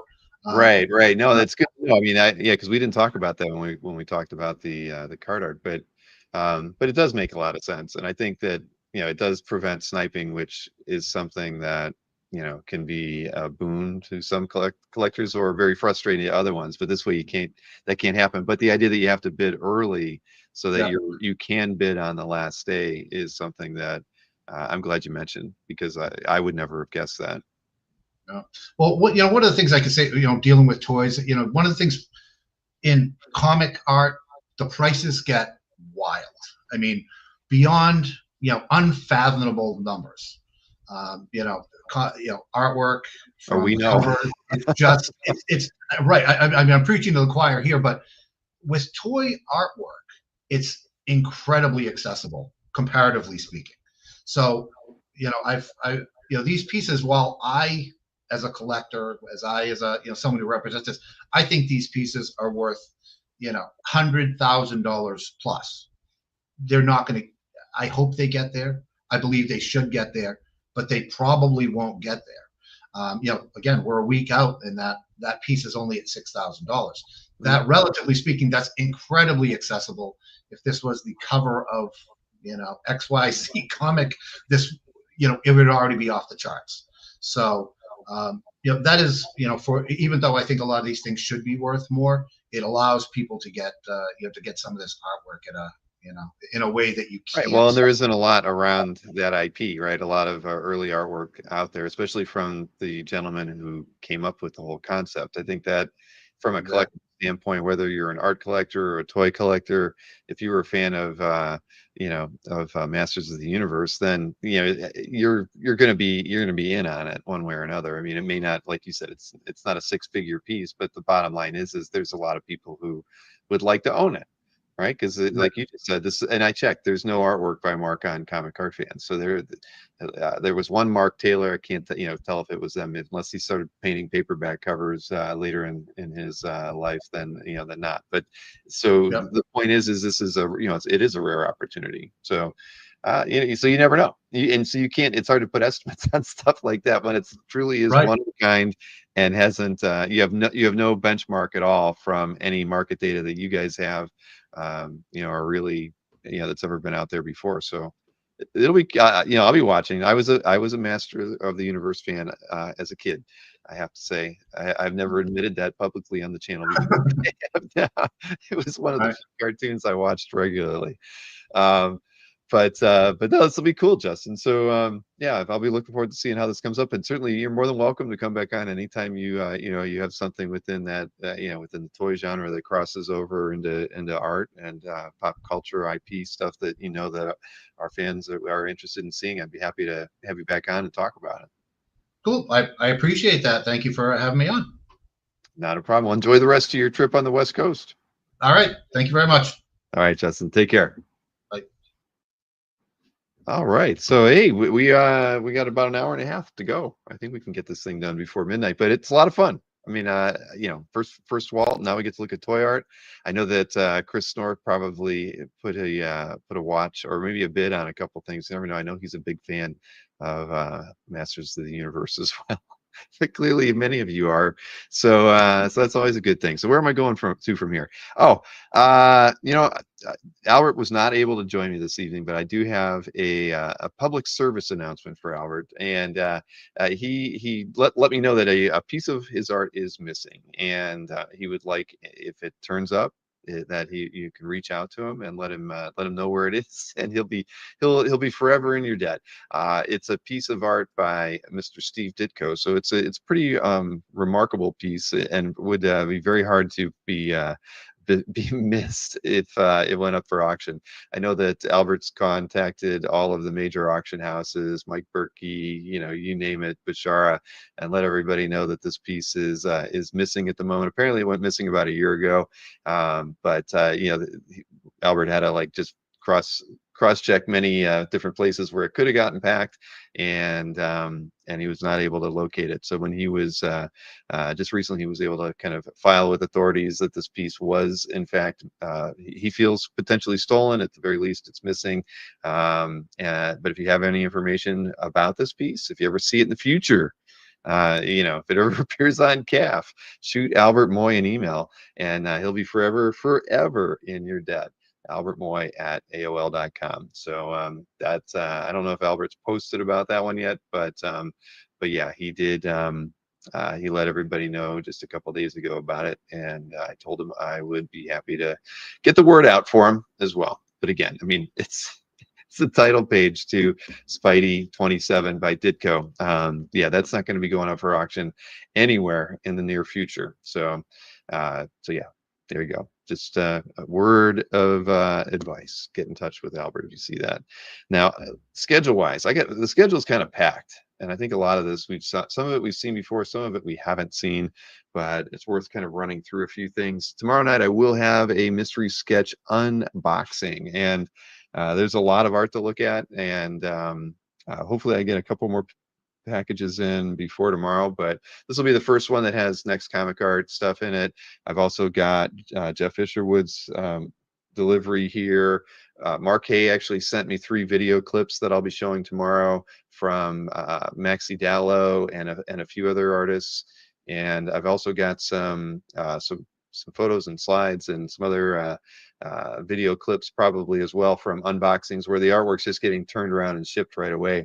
I do believe the Fish will be joining me tomorrow night. I've extended invites out to a few other reps and artists, and we'll see. So it won't just be Jiggy's crew; it'll be a few other people as well. But it'll be fun, and it was kind of scheduled last minute. So if those of you who are free for tomorrow night, please join in. You might see your artwork as one of the pieces shown off before we ship them. We're going to be doing a lot of packing on Saturday.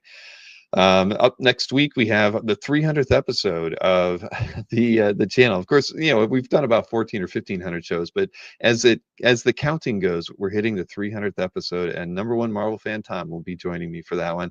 Before that, we will have the 3rd episode of IC3 that gets released at 3 o'clock in the afternoon.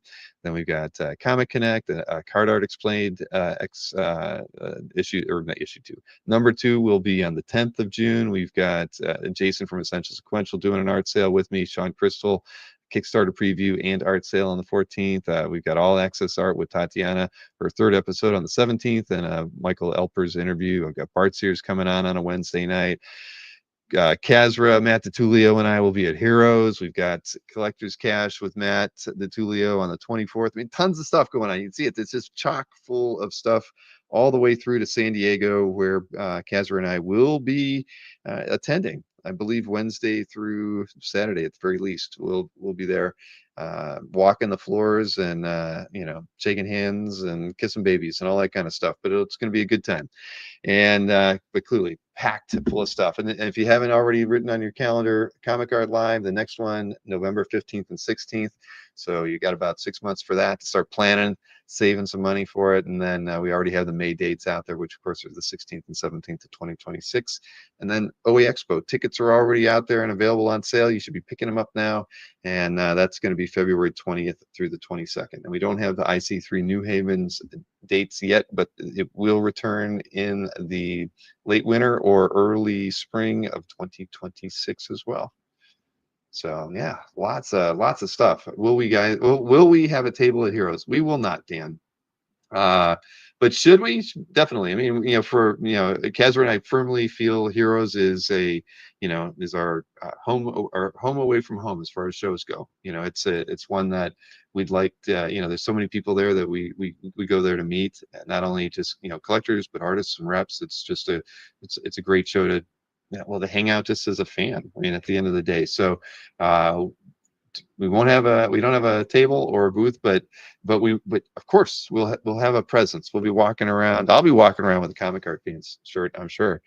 Yeah. Okay, Marcus, I got that. We do. We need to. Well, the hangout spot is always at the bar after the show and wherever else. Of course, there's a lot of get-togethers that happen as well. So that show is just a lot of fun. and it's always good to catch up with the folks there. And Mike Allred's going to be there. Shoot, I haven't been able to talk with Mike since the first OAX.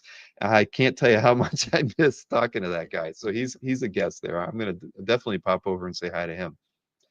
Let's see. Rugrat Spawn will be volunteering. Yeah, Heroes is a great place to volunteer, and yeah, everything you all said is there. So got to get this thing rolling. I got a page I love segment here that I didn't play last week because just being in Ohio, it didn't really wasn't conducive for this. This is a Kevin Sharp produced piece again. This is with Ben Harvey. He's talking about someone we all know and love around here, Paulo Rivera, and his early work on mythos. So you can jump in and listen to this. Well, watch it too. I guess there's some imagery to go along with it as well. And I'll be right back after it's over. Hello, comic art fans. This is Kevin Sharp. Today I'm joined by artist Ben Harvey to talk about a page he loves. Ben, I'd like to welcome you to the CAF Plus channel. I know we have a lot of fans of your work watching the show right now. Pleasure to be here, Kevin. Thanks for having me. You've chosen a page from the series Marvel Mythos by an artist who's actually a friend of the channel already. Will you please cue the viewers up for what we're going to be talking about today? Okay, so today I am picking Ghost Rider Mythos by Paul Jenkins and Paulo Rivera. This particular issue came out in 2007. Would this have been a series you were aware of as it was coming out at the time? No, actually. This is one of those books, it kind of comes out. And I mean, I'm not saying it wasn't as popular as it is, but I didn't catch it right away. It's one of those things that kind of is kind of lurking in the background in my life. And I've seen snippets of it over the years I'm obviously a fan of Paulo Rivera's painting. So I'd seen these little snippets over the years, and I'm like, where are those from? I have to go find out where these snippets are from. And then as soon as I found the Mythos series, I'm like, oh my God, I have to get more of this in my life. So yeah, it was definitely something that I had seen around, but never, looked into until maybe I said the past, maybe 10 or so years. I've really become a huge Rivera head. Well, why don't we dive right into your page then? This is kind of the slow burn intro, no pun intended. How did you come to choose this page out of the issue to talk about? I could easily go through this whole book and want to comment on each one, because each page in this book is just fantastic. The way he does the lighting, it's so it borderlines realism, I would say. Even though it's highly stylized, his color choices mimic reality so well. They're matched 1-to-1, I would say. And to I work digitally, and it's easier to do there. To recreate this kind of stuff physically in reality is even harder. I picked this opening panel, or page, I should say, I'm sorry, because if I was teaching a class, a comic book sequential art class, this is one page I would look in front of the students and say, this is how you open a book right here. This is how you introduce a character. Paulo Rivera gets everything right on this page. We, the viewers, will be your students then, so please walk us through this page. All right. So we're opening up the very first panel there. You see the Las Vegas, Nevada skyline there, the desert skyline, just coming over the mountain. You kind of see the streak of fiery light. And you can just plunk this panel in front of any comic book fan. You know exactly who that is. It's not Johnny Storm. He doesn't travel on the highways. The only flaming thing you're going to see flying down a highway in the distance in that color is the Ghost Rider. It's the only thing that could absolutely be. And Paulo Rivera does this so well, again, with his color choices. Looking at the mesa there, you see the ground color is very cool, and then your eye just goes right to that flaming streak there off in the distance. Every color you see outside of that flaming streak, it's all cool colors. Your eye goes right to that little corner of the page. Not only are we talking about color on this page, we're also talking about line direction. Your eyes follow this highway up to the upper right-hand corner, right to that streak. That's an art school number one, art school 101 technique that you have to get down right away is using lines and props in your scenes to your advantage. And this is a perfect example of that. He takes this road and shoots it right back to where you're supposed to be looking. As well as all the other lines too. You have other lines off in the distance there, and the other buildings that all lead your eye right to that point. And you can read this in reverse too. You take the rider, his fiery streak there, and you follow it right down to the next page. And where does it? Right down to the next panel, I should say. And where does it drop you off at? It drops you off right where that fiery streak is just emanating over the horizon, to the left of these cops that are sitting on the highway. And then you read all their dialogue off to the right, and then you kind of follow the next brilliant thing he does here too is like he positions the car so that you follow the lines of the squad car right down to the next panel. It drops you right there, and then you're following obviously left to right at that point. The fiery whoosh happens, and then then they have the big reveal on the next page. It's very brilliant. If you look in the background, the last two panels there, the ones that aren't the fiery whoosh, the lines there, he has the highway, I believe the overpass above, guides you right into the next panel, right off to the next page. So it's, again, Art School 101. I would, highly recommend any art students out there that are trying to level up their storytelling games to look at this page as a learning lesson. Like he really tries to go the extra mile to really bring you into the time period that the book takes place in, which I guess would be like the mid to late 70s probably, which is like a great era to have, in my opinion, to have Ghost Rider in, because all that stuff came from that era of like, the Daredevils and things like that. I'm just saying like Daredevil the character, obviously. I'm talking about Daredevils as in Evel Knievel and guys like that, Yeah, phenomenal. I could, talk for hours, go through, pages and pages and like pieces and pieces of his work. Talk for hours about it, but I'll spare everybody that. Do you own any of Paulo's original art, either from this issue or anywhere else? I do not. I think I would like to meet him first, and not to say that I wouldn't love to have one of his pieces, but I would like to meet the artist first, and then if he has anything available that's within my price range, I would definitely love to own like a Ghost Rider on my wall as like a testament to, to the goals I would love, places I would love to be at. I have a few artists on my walls right now. They're more like classical artists like Rockwell and things like that. I don't really have anything of any modern artists on my walls. On that note, let's jump over to your work, Ben. You've got some Marvel covers that people can find on the stands. Please let viewers know what to be on the lookout for. Yeah, so check me out. I'm currently doing a run of covers for One World Under Doom from Marvel Comics, as well as this summer I'll be on a run of covers with Zdarsky on a new series of Captain America, Our Secret Wars, as well as other places around the comic world and illustration world. Sounds good. Ben, I want to thank you again for taking the time to join us here on the channel and talking about just a beautiful book that viewers really should check out, even if you are not a passionate Ghost Rider fan. Yeah, thank you so much, Kevin. Pleasure was all mine. And ours. Thank you both to Kevin, who we all really appreciate around here, and of course Ben and Paulo for making the artwork in that Mythos book. So I've got Mr. Snork in the green room. Let me bring him in and welcome. Thank you, Chris. Happy to be here.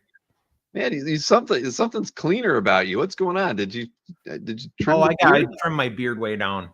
Okay, yeah. Well, next time we see each other, I got a haircut appointment on Saturday. So who knows what? Yeah, exactly. It's a new. Yeah, I literally had Maureen talk to her mom saying, because I haven't been at the one in a long time. So I'm like, who do you go to, Jan? She's 94. She's like, oh, I go to blah blah blah, and I'm like, make me an appointment. I'm gonna go. So if I come out looking like my in-laws, we got problems. We'll know why. Exactly. Man, but hey, before we dive into anything, I actually have some stuff to show off. So Let's because go. I did forget to include that in the mailing, but I opened every package. So let's see here. I got first up. I actually bought a piece of art after the Comic Art Live event. You know, Kezris, of course, sends it. He's like, "This looks really interesting. You should buy it." Yeah. So I get that all the time, right? Yeah, Chris, you me email too. me. I mean, but I looked at it and I'm like, I should buy that. And this is an artist who I wasn't familiar with, Jeremy Treese. So there you go. Oh yeah. Yeah, here let me see if I can do it like that. There we go. Oh no, like that. There we go. All right. So not familiar with it. This was sold by Ron Pittman on CAF. So they put it up in the CAF classifieds, and boom, now I got it. It's kind of Thor nice. looks surly. He does. He does. Mhm. He's rather pissed off, that's for sure. But yeah, so thank you to Ron for that one. Then what else I got here? Oh, I opened up the artwork from Brereton. I guess I don't need to show all that off, but I'm gonna be for those of you who bought art from Dan the Wednesday before Comic Art Live, it arrived the other day. So I will be putting all this stuff. Well, after we pack it, we'll get it all in the mail. But this one sold after the show. See, haunches, right? Very cool. Yeah. Exactly. Top haunches. Yes, and the two books that were that had remarks in them. He sent those to me as well. I won't show those off, but the remarks were very nice in them. Though he didn't put them in the same book. He did two different books, which is fine. That's his prerogative. Then okay, now I can show off a couple pieces I got from Comic Art Live, and first one is from Jim Rugg. I haven't opened it yet, but Jim put a nice little scribbly sketch there on a piece of well, it looks like typing paper, but hey, thank you, thank you, Bill, thank you, Mr. Jim Rugg. And I actually kind of forget what I bought from him. I was like, I gotta buy something from Jim. It's his first time exhibiting. What did I buy? Oh, that's right, Adventure Time. Okay, got an Adventure Time page. Yeah, it's a more of a family purchase, but it's I love Adventure it. Time. Yeah, I I always love liked it. that show. Yeah, this will probably end up being Ashton's. He really liked this when he was growing up. But thank you, Jim Rugg, for that one and for the other drawing right there.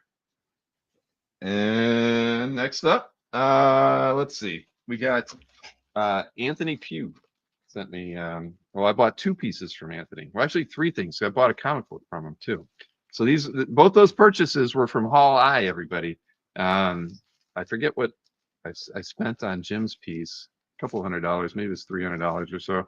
But Anthony's stuff was very affordable. I won't put it any other way than that. Probably too affordable.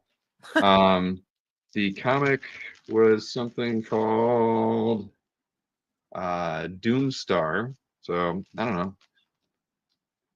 It was one of like 6 books he had. So here, okay, I'll take that. But the two pieces I bought, hopefully Gwen's not watching because this is going to be probably well, her birthday's before Christmas, so I guess this will go to her for her Nice. birthday. Yeah, really nice. Like $35, I think. I mean, it's 11 by 14, and then this one though, this was only like not even $45. I don't know. I don't even remember. I don't even think it was not $50. Cool. Right? I got 50 All the bucks for ink on it. I know. That's why I was like, all right, I got to buy a couple things for this guy. I wasn't familiar with his work before, but now I am. So Anthony Pugh, P-U-G-H, and he sent me a bunch of prints as well to go along with the original art. Cool. Thank you to Anthony. Then a couple more things. Sorry, but I did open them first. Maureen did some shopping. I think I actually have a couple of pieces coming too. But Maureen bought something through Comic Art Live from Dan Goodsell, and I don't know what it was. So let's see. Skulls. No, definitely not. It looks like there's at least another piece in here, but Gil Fox, something called Genie. It's a strip, daily strip. It looks like there's a second one in there. I'm not going to open up what the second one is, but hey, Maureen likes what she likes. Gil Fox.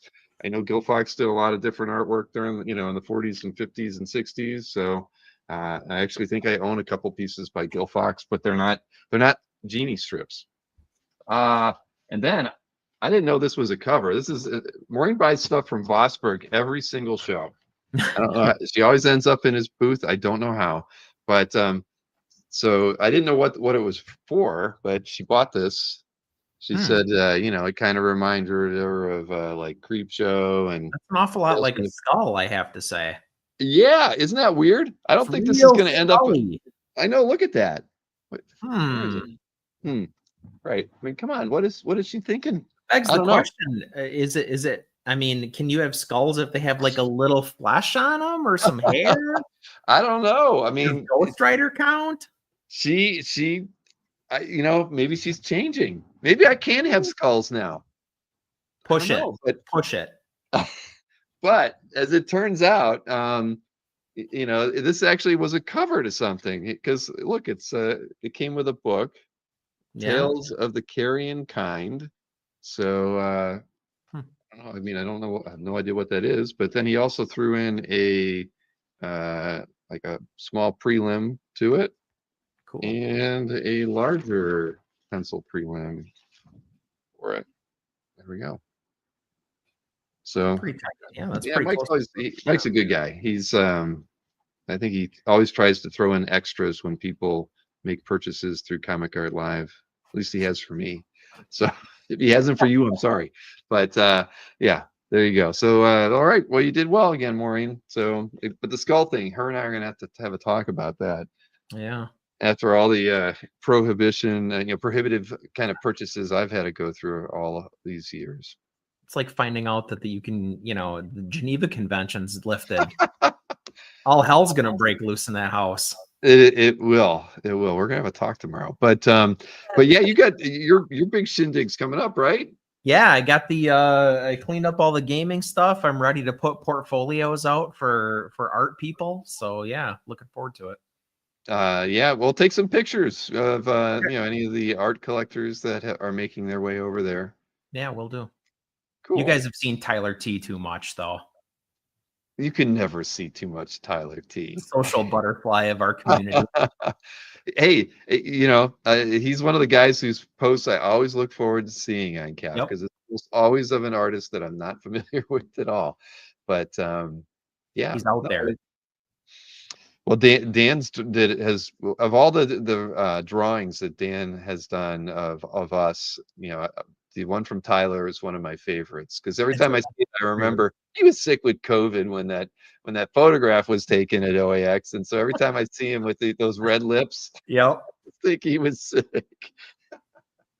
Oh boy! All right, so where are we going? We can do our thing, right? We can finally get into the stuff here. I got some heritage stuff. I've already looked at heritage stuff, but I just have to tell everybody, holy crap. If you go and check out what's on Heritage this week, it's ridiculous. It's an embarrassment of freaking of riches over there. I have never seen anything like it. And top to bottom, I went through the first 200 pieces. I could have picked at over 100 of them. And it was that good. I mean, wow. There was a Ninja Turtle stuff from Eastman, and I didn't even pick it. I picked something else, Ninja Turtle. I mean, there was just too much stuff. Here, let me show off if I had time, I was actually going to just scroll through like the list of 200 and just be like, look at that. I'm not going to do it. We don't have the time. Yeah, because it was that insane. All right, but now I can't find the tab that I had all the heritage auctions open on. Son of a gun. Maybe we won't end up getting go through this myself tomorrow. I haven't looked.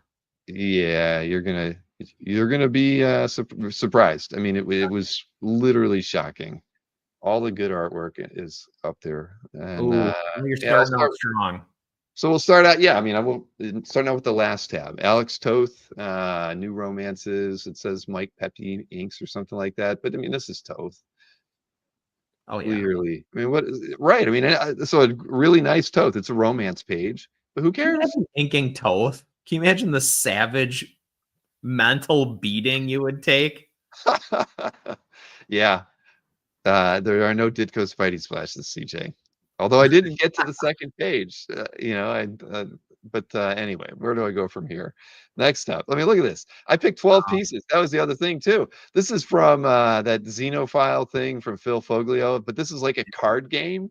and it's a Fastener Larson piece, for crying out loud. I mean, somebody just got lucky because they're smoking a cigarette, clearly. But either way, I mean, this thing's awesome. It's Fastener Larson, Phil Yeah. Foglio. I mean, what more needs to be said? Then Mike Plug. I mean, this is some portfolio cover artwork from was 76. I mean, look at this thing. It's freaking amazing. Yeah. I mean, why, where, how? I mean, it's just crazy, some of the stuff that's in this one. John Bolton. I don't know what the Monster Club was, but look at this beautiful page. Oop, there, it's finally zooming. I mean, I love this panel right here with the statue, with the girl on the fish. I mean, man, this thing is. I mean, how did Heritage get so lucky to get all this great art? I mean, I thought every panel on this thing's cool. So cinematic.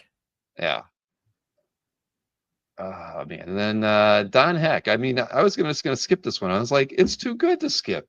Don Heck from 1956, something called Astonishing. It was issue 50 of Astonishing, but just I mean, as cool as the first panel is, I actually like the image of them out in the snow, and then we'll see them through the window.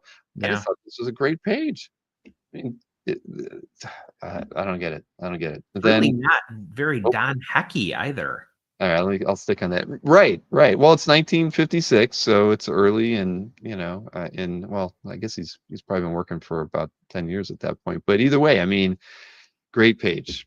Then Rudy Nebris. This is this is him like riffing on Gene Colan panels, but it's Rudy Nebris from Doctor Strange 20. But these vertical lines throughout here, the bars, the railings, her dress. I mean, this page is freaking crazy cool. But then you get the Gene Colan insane panel design thrown in there as well for continuity. Some of the camera angles too, and like I really like what's tripping me out is if you scroll up, like there's almost optical illusions happening in this because of the patterns that he's choosing and the way that he's putting them against one another. Right. Wow. Right. Exactly. I mean, when I saw the thumbnail, I mean, there's a lot happening here. Yep. Then Alex Maleev. I could have skipped this one, but then I thought, why? It's really nice. I like it's moody, it's somber. Colors are all right for all that, and it's Surfer. Yeah. I just thought it was great. Then John Byrne. I mean, I could have skipped John Byrne, but how the freaking did I skip this page? Yeah, Spidey half splash. That's awesome. Right. I mean, and again, yeah. I mean, and I think there's a couple other pretty awesome Burn pages in here too that I could have picked, but I picked this one because it was just too good. It's great. Then Bernie Wrightson card art. This one was the Queen of Hearts. So I mean, we pick Wrightson stuff all the time, but this was from some macabre something or other card set that he did. Yeah. Here was the turtle piece I picked from Last Ronin 2. That's great. Isn't that great? Kyle's stuff is awesome. Yeah. When I zoomed in, I was sold. I love the way he treats the background on it. Just kind of, it's all monotone, but it's Brad's almost 3D. Yeah. Then well, I did this for Walt. Walt's here, and this has got Cyclops in it too. This is Al Milgram inks on this X Factor 38 page, already at $3,200. There's a second page in this auction from the same book, which I think we've seen two out there before. But I mean, who doesn't want to own something? It's on basically everybody's list, right? Right. Yeah. It's on mine, and the other page was pretty nice too, but it did not have Cyclops on it, so I picked this one instead. I mean, you get Cyclops in 1, 2, 3, 3 panels. You're doing your best Berkey right now. I am, exactly. From the great Walt Simonson. And then I threw this one in just because why not? Because it's like, okay, why is it in here? And it's already doubled in price since I looked at it earlier. A Jim Lee specialty Batman illustration, on a gargoyle from a couple years ago. Probably was some charity piece or something he did. I don't know. Has that look for sure. Yeah, but again, it's all yeah. But trust me, I challenge everybody to go through the heritage listings and not feel like there's like 100 great pieces. The Eastman turtle pieces were really nice. One was like a set of cover roughs that were better than I've seen in a while, and an interior page, not an older one, but a newer one, but it was great too. So there you This go. is gorgeous. It is. It is. And wow. All right. We owe Nick Perucci a quick video clip here, and we get to see what he's bringing to his show tomorrow on the EXP channel. So let's flip over to that and get the scoop from Nick. Everybody, this Friday, May 30th, 7 p.m. Eastern, 4 p.m. Pacific, the original art experience. We have quite a few pieces of art, and we are going old school. We are going back into the collection. We are having fun. We are bringing art like we've never brought before. And when you see what I'm talking about, you're going to see how cool it is. But again, May 30th, 7 p.m. Eastern, 4 p.m. Pacific. And hit that thumbs up, share, sharing is caring, and don't forget to subscribe.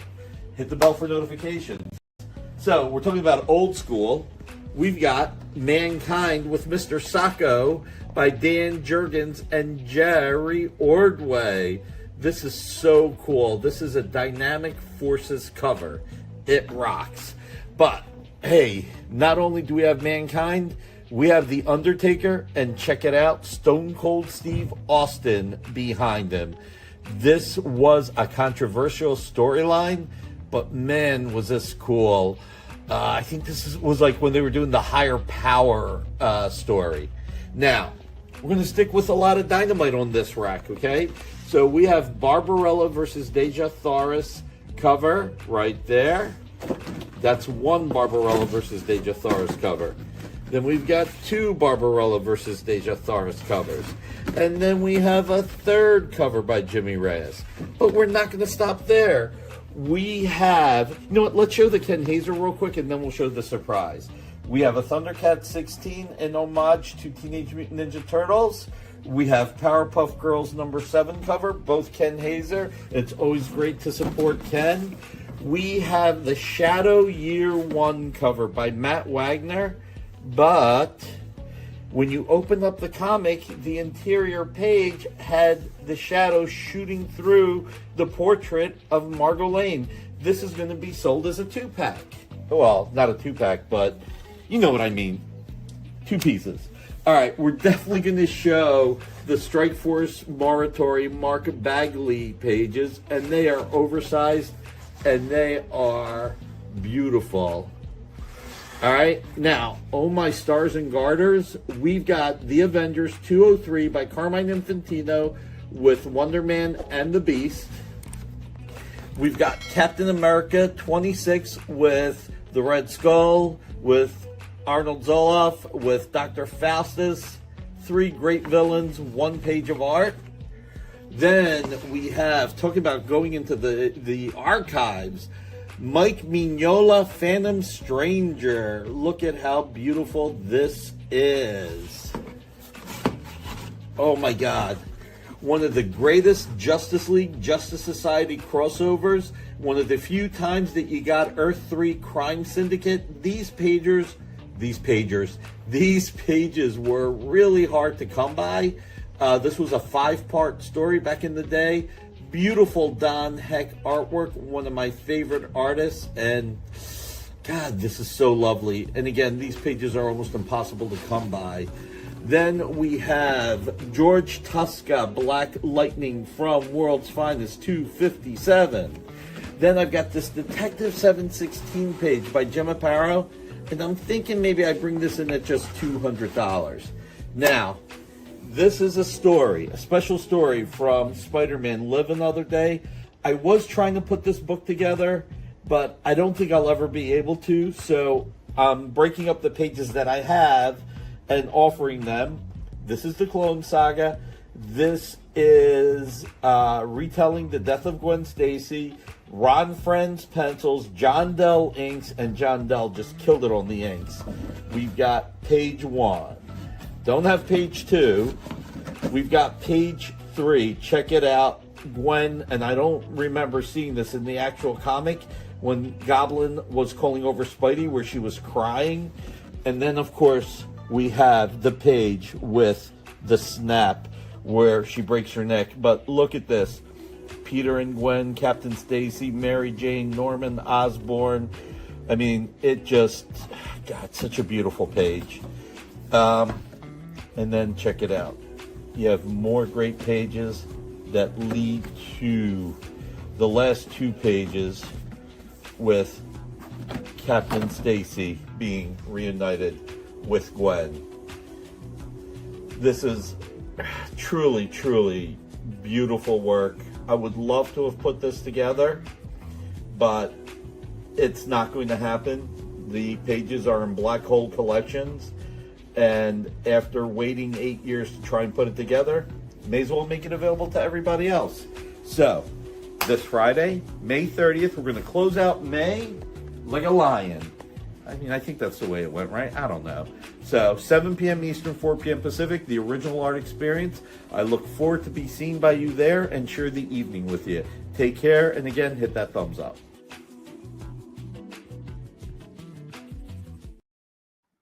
And it's a good reminder. If you haven't hit that thumbs up tonight, you should have. Should have done it when Walt Simonson was on, for crying out loud. Yes. that was a nice surprise. I wish I could have. Real for me.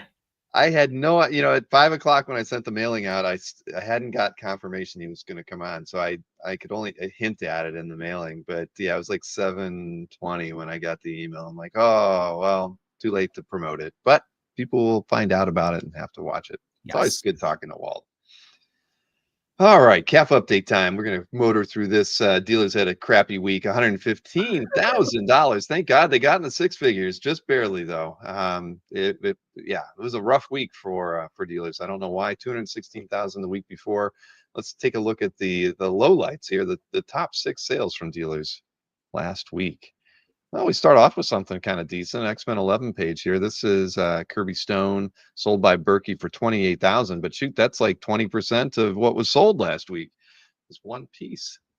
Man, there we go. There's Scott Summers, looking tough.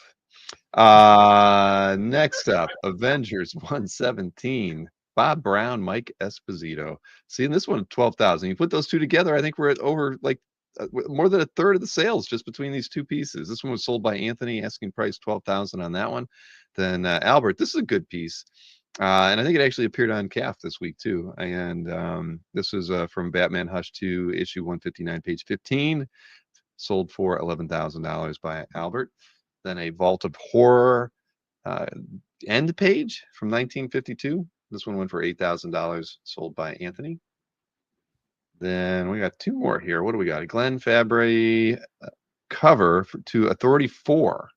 So this one's got $2,850 as the asking price for it. And then last but not least, sold by our friend Anthony Snyder. $2,500 was the asking price on this Mike Mignola. What was it labeled as? The Big Bad Wolf as Grandma illustration with a Hellboy sketch on the back. So there you go. Like a Mignola wolf. Yeah. So terrible week for dealers, but hopefully they'll rebound. I mean, they got to put food on the table. But auction house is very consistent. 239,000 the week before, 232,000 this time around. I mean, come on, that's a deviation of just like 2%. I think that's not too bad. Top 6, 3 from eBay, 3 from Heritage. What do we got here? First up are the eBay results. Now, this one I know was wanted to make offer, but I'll be damned if that 130point.com website would give me the right price for it. So I had it listed at 3,500, but I know it was sold at a best offer.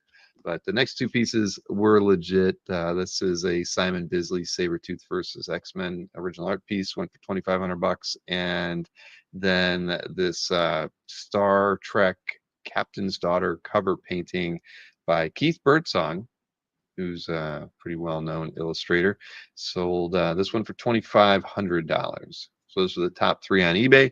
Then over on Heritage, we got this piece by Gray Morrow. It says A Shadowline Saga, Critical Mass number 4, near complete story. This one went for $3,600. Then next up we have this piece by George Evans. Let's see, it says, the this magazine is haunted. Group of 6 pages, $3,360 on that one. And then I swear this one wasn't in there when I picked pieces the other day. Just like there's always something like this out there. A Casada Dan Panosian Spelljammer 13 cover. I don't know if I would have picked it, but I swear this thing wasn't in there when I went through and did my picks. I don't know And how. I don't, you'd remember, right? Not I would yeah. re- Even that if one you I would didn't- remember. Casada, because names stick out when I'm scrolling through the Right. list. Either whether I Nolan, see a yeah. thumbnail I'm interested in or a name that I don't. I mean, I don't have that much time to look at it, but I didn't. Where'd that go? I don't. Anyway. Yeah. All right, time for our picks, Chris. Okay, let's go. We got this. All right, let me resize my screen We got here. 39 minutes. We can do it. We can do it. So what do we got here? Whose calf gallery are we in to start? We are in Tom McDonald. His name was still highlighted. I think I copy pasted from that. So here we go. Give me a like on here. And Tom picks up some good stuff. Even though it isn't Marvel, it's Brian Bolland. You can't go wrong. I saw this in person on the train on the way down to the Chicago meetup because obviously Tom was there. Yep. And I have to say, I haven't seen too many Bollins in person. So that alone was a big kick for me. But the best part about this whole thing, and Tom would definitely tell you if you talk to him about it in person, but there's notes on this page from Brian to the editor. And he says, I've seen Austin's inks and they're bloody marvelous. So just Sweet. awesome, like inside baseball element to this piece was very cool. Well, that's cool. So you guys were on the same train? Yeah. I actually met Tom at his house, and he was like, yeah, well, come to my house. We'll take the train. It'll save you an hour in traffic. And so, yeah, some very hospitable folks there. Cool. And Tom, I don't have an answer for that one. What kind of motorcycle do you buy for Terry Austin? I don't know. I cannot answer that. Let's see here. But we did learn that Terry and Walt Simonson talk a lot, and both of them have held on to their artwork over the years. So they have something. They got a lot in common. Mhm. But here, where I didn't even check whose calf gallery in here. We are in Len Fausto's calf gallery, and this is a Dick Dillon JLA splash from 1978. Yeah, just what an amazing image of just Wonder Woman, right? Like totally Mhm. sells this. It's such a great composition for a title page. The the type itself there with the on the title is super flashy, catchy, but just underscoring that awesome figural work on Wonder Woman and all that like energy that's like crackling around her, the sound effect that's like leading towards the energy. I mean, it's just such a grabby title page. Yeah, no, it definitely is. I picked a few title pages this time around as well. There was, it was an odd week for art, but there was definitely some decent title pages out there. I like this one. Yeah. The Unluckiest League of All. All right. Well, You want to know what happens, right? I do. I mean, come on. And the storm is about to break now. Mm-hmm. I mean, they don't even need like backstory. This doesn't even have to be a lead in from the previous book. They just start it like that. Yeah, yeah. See, that's what I was missing in the DC stuff. They could just dive right into a whole new story, and it didn't matter. You didn't need any continuity. True. Strangely enough, when I collected Justice League from Brave and the Bold 28, like all the way through 150, Justice League of America 150. So this is the title page from the first issue that I was like, okay, the first 150 is enough. All right, well, this is a good one, and congrats to Len Fausto for that one. So Pixel Pusher. We've highlighted some pieces by Pixel Pusher in the past. Let me get this. Yeah, this is what I love right here. I love Grifter. I love Matteo Scalera. Such a cool pose. Like anytime you kind of like put a character's back against the wall and he has two pistols in his hand, you got to think about Mike Zack. So it's got a little bit of that like gritty kind of like Mike Zack energy to it. But it's still, what we love. Well, what I love certainly about Matteo Scalera, you get all this awesome grayscale work.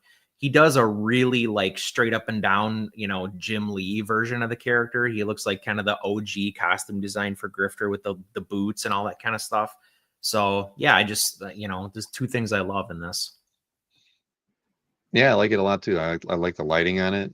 I love Mhm. even the treatment of the machinery behind him. I mean, it's like he's in an old woodworking factory or something. I don't Yeah, know, but it's cool looking. foundry. Yeah. Yeah, exactly, like a foundry, right. But yeah, I mean, I love the brushwork in the pants there. I mean, he does textures really well. Even though the colors seem really flat, there's just a lot of depth in this. Yeah. I like it a lot. Now that you're talking about the background, like the foundry element of it, like it makes you wonder, like, is that molten metal, like the white behind Grifter? Because it's a Right. great graphic element, but now that you mention that, like, yeah, it Look at does the like, bottom of his boot. It's yeah, it's tells glowing a little bit of a practically. story too. Yep. Very nice.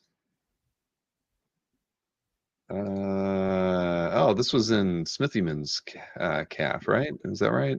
Tom, yeah, Tom's calf gallery. So this one was by Ben Oliver, Mhm. and I know I read something about like they did something different on the published version of it. Yeah, so Things that's could actually cost- kind of why I picked it, because there was actually a little bit of a discussion about this on the Discord a week or so ago about, you buy a piece that's traditional, and then when the actual piece is published, when the cover comes out or whatever it might be, you see that like, oh, they retouched X, Y, and Z digitally. So we were just kind of Mhm. going back and forth a little bit about that, but when I saw that in the description, it definitely made me want to talk about this a little bit more.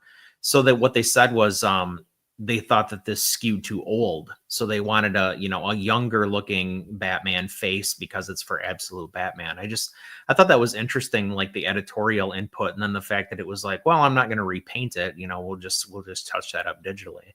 So it Right. kind of makes you like, speculate, what does that mean for this piece long term, right? And that's one of the things that we were talking about, because yes, this is the artwork that was used to produce the final piece, but the final piece has a significant difference from what the original art is. What was the consensus from the debate? There wasn't one. I mean, I think we're just kind of entering into an era where it's becoming more and more commonplace to do that kind of like last minute stuff digitally, because it's a necessity at that point, right? Like Mhm. we're 3 days out from sending this out to press, and so somebody's got to go in there and fix this. And I'm hoping when they said that this got tweaked digitally, that like Ben Oliver did the tweaking. I would hope that it's at that level, but I don't know. Yeah, I don't know how to think about that either, but it's true. I mean, and the thing is, the publishers are going to be taking advantage of that more and more and more. What Mhm. things they might have let slide before, and now they know they can get something done.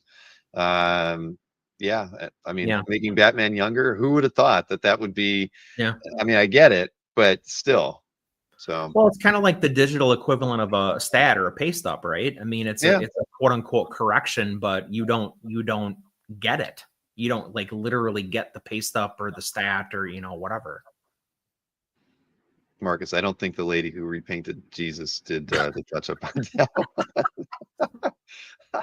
Oh man, I would have picked this one here if you hadn't picked it, but Yeah. I thought it was just too awesome. I already have my I like on that one. Felix always gets the good stuff, but this one's by Rizzo, and it's it's back to there's a story, it's fun, Mhm. and you get a gun just for fun's sake as well. I mean, Right. I just love it. I love the imagery on the same. Yeah, the imagery itself is so good. I mean, the composition is like simple but effective. Like you said, the photo strip is telling a little story, and it's kind of fun. I mean, it's a very like, it's noir. It's like a gritty, crime comic, but like that fun little juxtaposition with the photo strip kind of like adds some levity. The technical detail on the pistol is like, for Eduardo Rizzo, who we typically associate with like doing very stark, solids, like having, a gun that's like a shape or a suggestion of a gun a lot of times versus, kind of like that gory level of detail. Hmm. It's cool to see him like really dial that in and do it. Even like the stuff that's going on in the muzzle with the shading and things like that is like adds an additional like level of texture and realism that we don't often see from him, because he is so, his style is so open and blocky, and the things that we love about him. But I just thought it was cool to see him kind of dive in on that pistol. Agreed. Yeah, I had picked this one. I had to set it aside since you got it. I never go back, and I always let you get them first. Thank you. Let's see here. So Michael Barrera, this is Paul. I didn't even look at it. I didn't realize it was Paul Smith. Yeah. Shoot. That's pretty awesome, man. Well, I think the reason I picked this is because it's kind of like two eras of Paul Smith coming together. Like, it's an older Marvel character, definitely, somebody we associate with Avengers, obviously, and things like that. But like, kind of when Black Knight was gaining in popularity, like Paul Smith was still, he was kind of working in a slightly different style. This artwork to me looks more like the stuff that he did on the Golden Age, which was at DC. But, you see characters like Shining Knight, you see characters like that, in that book. And it had a lot of that stylistic feel for me where, like I say, it was kind of like a collision of two different eras of Paul Smith coming together in a weird way. Well, I love it. And I wouldn't have guessed. I just saw the thumbnail when I was setting everything up for today, and I did not look at it in any detail. And this is recent, right? 2024. Yeah. So, wow. I love it. Absolutely love it. Michael Barrera, another great fine design, great composition. Mm-hmm. Now, FM always gets the good stuff. Mm-hmm. Now, Pearson story, and this is, what is it from? Astonishing X-Men 36. I love it for that first panel. Mm-hmm. The fisheye lens, the perspective on the ground. I was trying to zoom in on that when I was doing the intro, and I just couldn't get it to fit in the slides going by really well, but right. I thought it was great. I love that first image, but the whole page is great too. Yeah, the first image is awesome. Like you said, like the distorted, like the fisheye lens, it's on the ground, so it's like worm eye and fisheye both.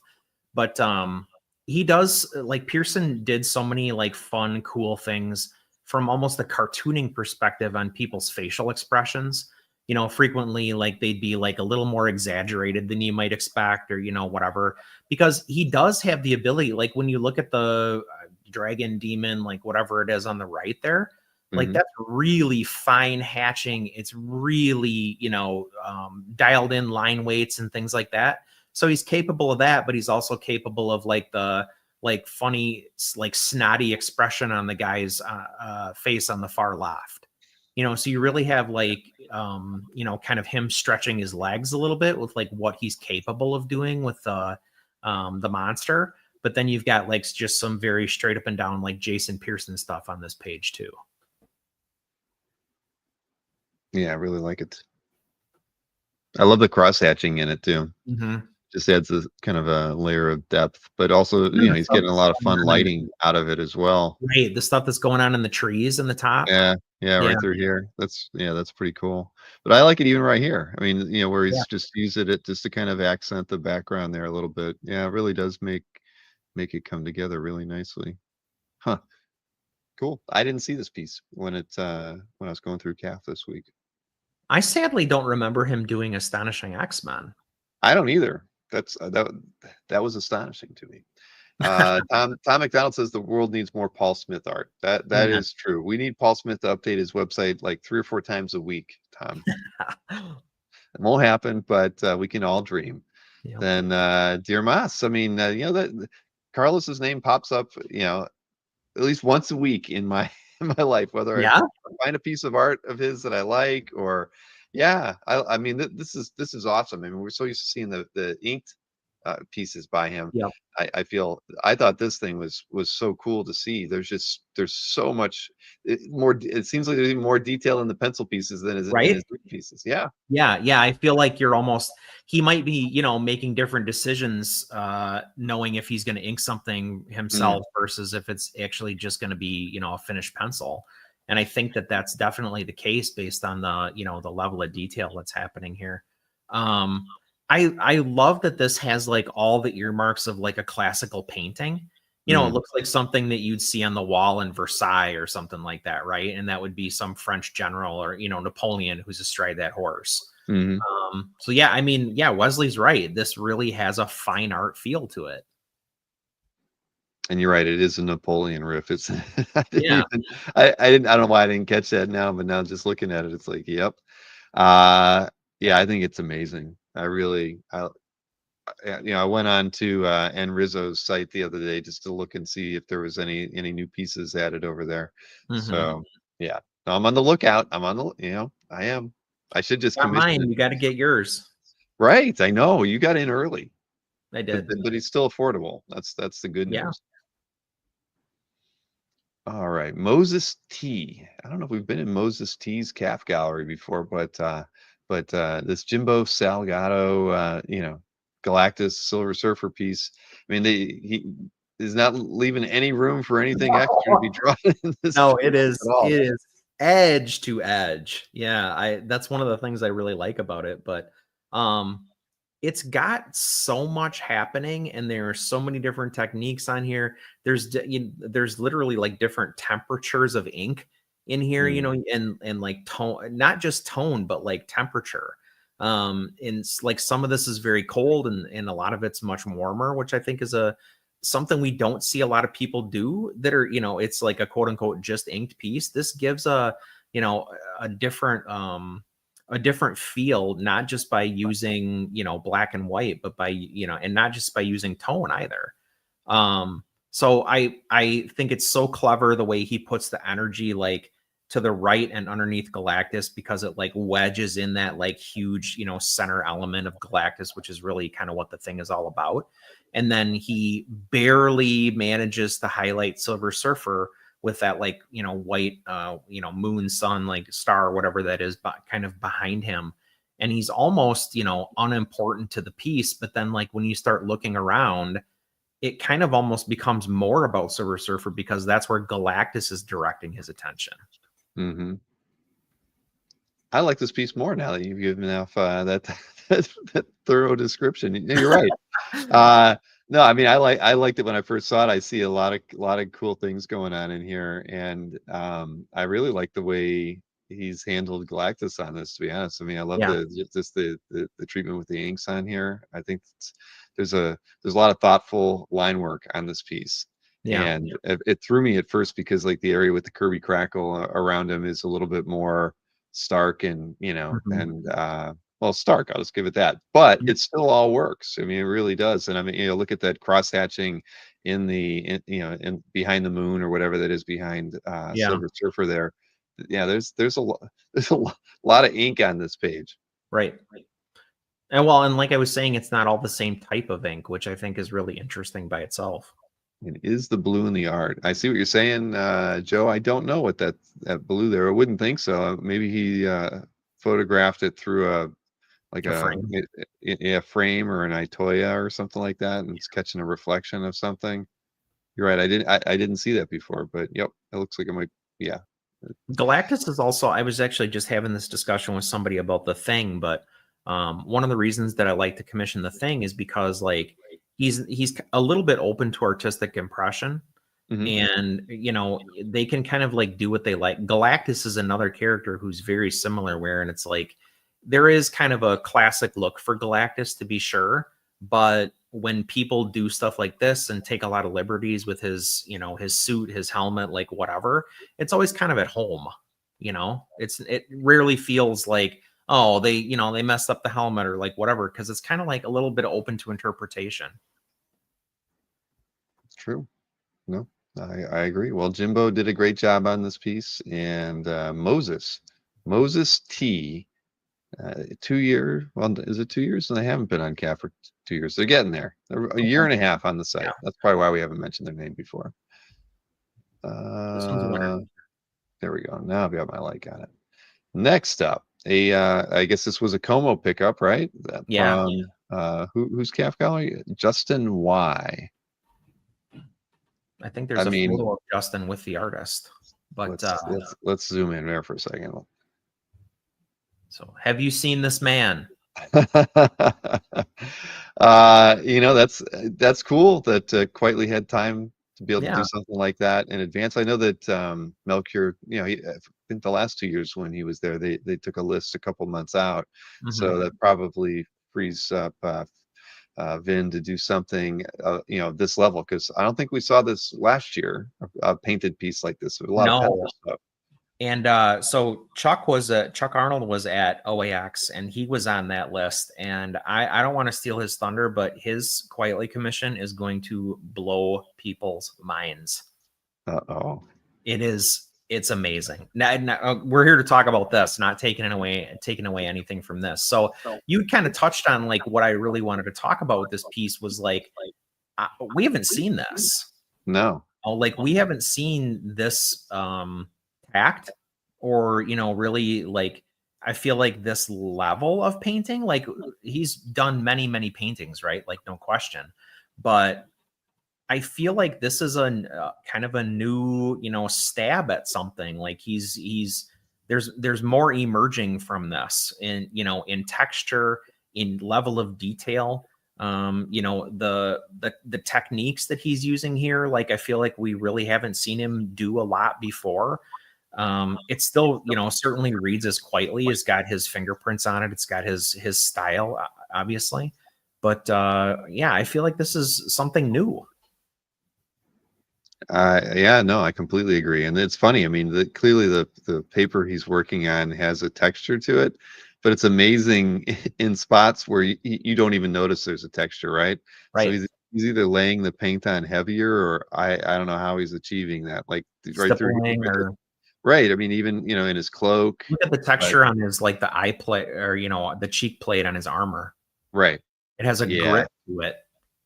Yeah, I mean, but then no, this is cool. It stood out when I first saw it too. I mean, I was just shocked to see a piece like that done by him. But hey, cool.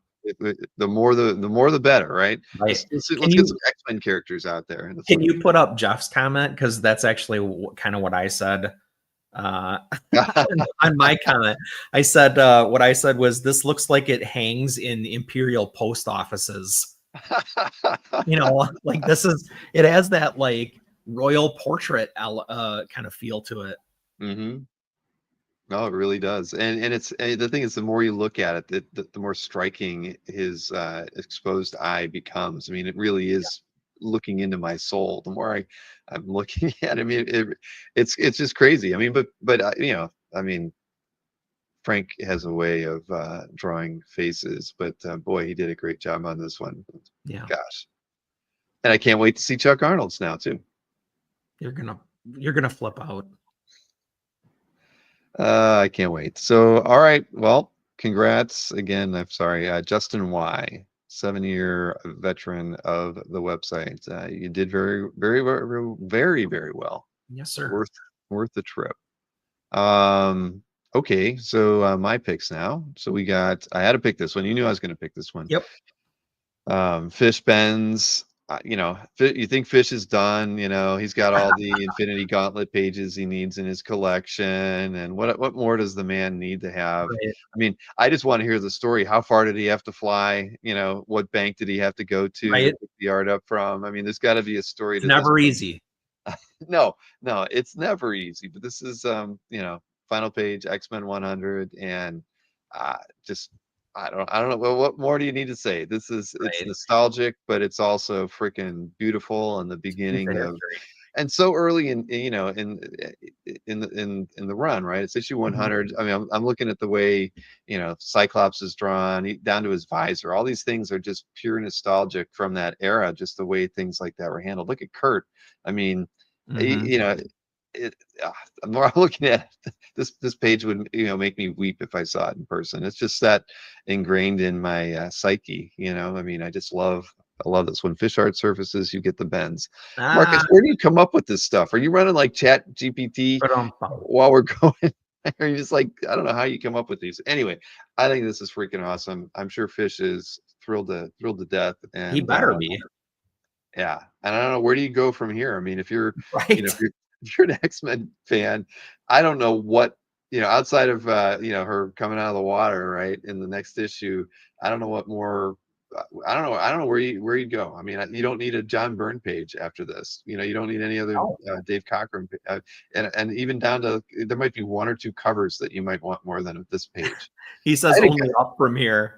Only up from here. Right. I had a guy, it was Right. funny. I mean, I won't say who, but I had an email exchange with them, and they're new, and they had said something like, and I've heard that, it's you really don't go after interior pages. You should go after, like, covers and commissions. I've just heard Mhm. bad stories about it. I'm like, whoever you were talking to that Who told said you that? that Yeah. doesn't know a thing about collecting original comic art. I mean, I literally was like, I mean, I answered like all his other questions. I answered that one last, and he didn't even reply to me because I was just like, because I was thinking it was probably him that thought this. Because I was just like, Ah, whoever that was, they don't know anything, because it's stuff like this that dispels whatever that was. Because I'm like, I've been in the hobby for 25 years. I've never heard anyone say that before. So I I don't know who haven't you were either. talking I mean, price wise, there's kind of an established like an interior page is worth less than this and more than that, like whatever, right? But to. Right. But the that idea doesn't that it mean was you don't almost like they want don't they're not going to hold their value, or they're not going to be valuable in the huh. future. And I mean, that's just simply not true. I mean, I can't think of any instance, you know, like that today. I mean, even when we see covers sell for, $250,000, if you took all the interiors from that book, I bet it equals that cover. And I bet when it was originally sold, it's about the same. So it's like the idea, that no, it all holds its value. Right. Anyway, seeing this page reminded me of that. At any rate, it is incredible comic Ozzy. Well, Yes. and you know the owner. Maybe you get to see it in person one day. I would like that. Yeah, fish. Show it off. Yeah, even if I had to go to, maybe I had to go to Comic Art Con, whenever the next one is to see it. All right, who's Calf Gallery? Sam '06 in I from France. knew you were picking this one. Yeah, I mean, come on, it's one of my favorite issues of Thor. I just think this is a great image, and there's so many really great title pages from this era of Thor. That this one's just awesome. I mean, and it's kind of silly. I mean, in a weird way, it's like he's crouching on the corner of a building. I mean, what's so awesome about it? But, I mean, I, I don't know. You get Sinnott inking John Buscema, and Yeah. just a wonderful piece of art. The lettering is all done on the board. I The love the build. figural. I love the figural work on this because, like, Thor. A lot of times, like if he's flying or something like that, he looks a little light. Hmm. Here, he's like that's like a chonker right there. Like Thor's looking big. It is, and then look at, even the buildings around him. That's carrying over Kirby, right? I mean, there's no way Yeah, that that they're trying to keep the Kirby influence in there, but that's a Buscema figure. There's nothing Kirby about that. But the things around him are. I mean, that's I don't know. I don't know. The more we learn, the more we look at this stuff, the more it's just kind of cool, the thought process that goes into these period pieces. I don't know. Like looking at that the Nebris piece, for that Doctor Strange piece, where he's trying to carry over a little bit of colon. yeah, Somebody editorials telling them to do that. absolutely. They're not doing it on their own. Anyway, and I love look at the squiggles on Doctor Doom. That's something Mannix would do today. Right. Mannix saw this, and he borrows. He borrows. It's okay. There's nothing wrong with that, right? He pays homage. Homage. Yes, exactly. So what? This was 1970. Gosh, 55 years ago. Wow, I love it. Did I love it enough to like it? No, I didn't. All right, but now I have. All right, where do we go from here? This is in Jeff Singh's Calf Gallery. Hugo Pratt. It's not. I don't know. All this stuff always kind of looks good and more than Clean. serviceable. I just like this piece, because it's just two panels on a strip. I thought the work in the buildings behind the figure were just really well done. I love the reflections in the water, and I like the piece. I had to feature it. I don't know. I mean, Well, and I don't- what Ben Harvey was talking about earlier with the way Paulo was using lines to like move your eye around and like whatever. The canal has that, right? And like you start at the left and like the canal draws you across that first panel, and it draws you over top of the figure. And then it also leads you, quite literally into the last panel. Yep. Yeah, I think Jeff posted a couple nice pieces this week. So if you haven't been in his calf in a while, you should definitely check it out. Yeah, this is beautiful. Yeah. Congrats to Let's see, say backlit. What's that for? Oh, it's painted on the back. Oh, that's weird. I didn't even look at that. Huh. That's Oh, wow. I've never seen anything like that. Okay, Oh. well, I'm glad I saw those extra images. That's interesting. Huh. Yeah. That's okay. I've seen something I haven't seen before. All right, congrats, Jeff. Where am I going to from here? Neil Adams, World Finest 201 cover. Andrew Burton. What was Andrew's comment? Nice image of Superman, Green Lantern, and Dr. Fate. This issue breaks the mold of teaming up Superman and Batman. I hope everyone enjoys it.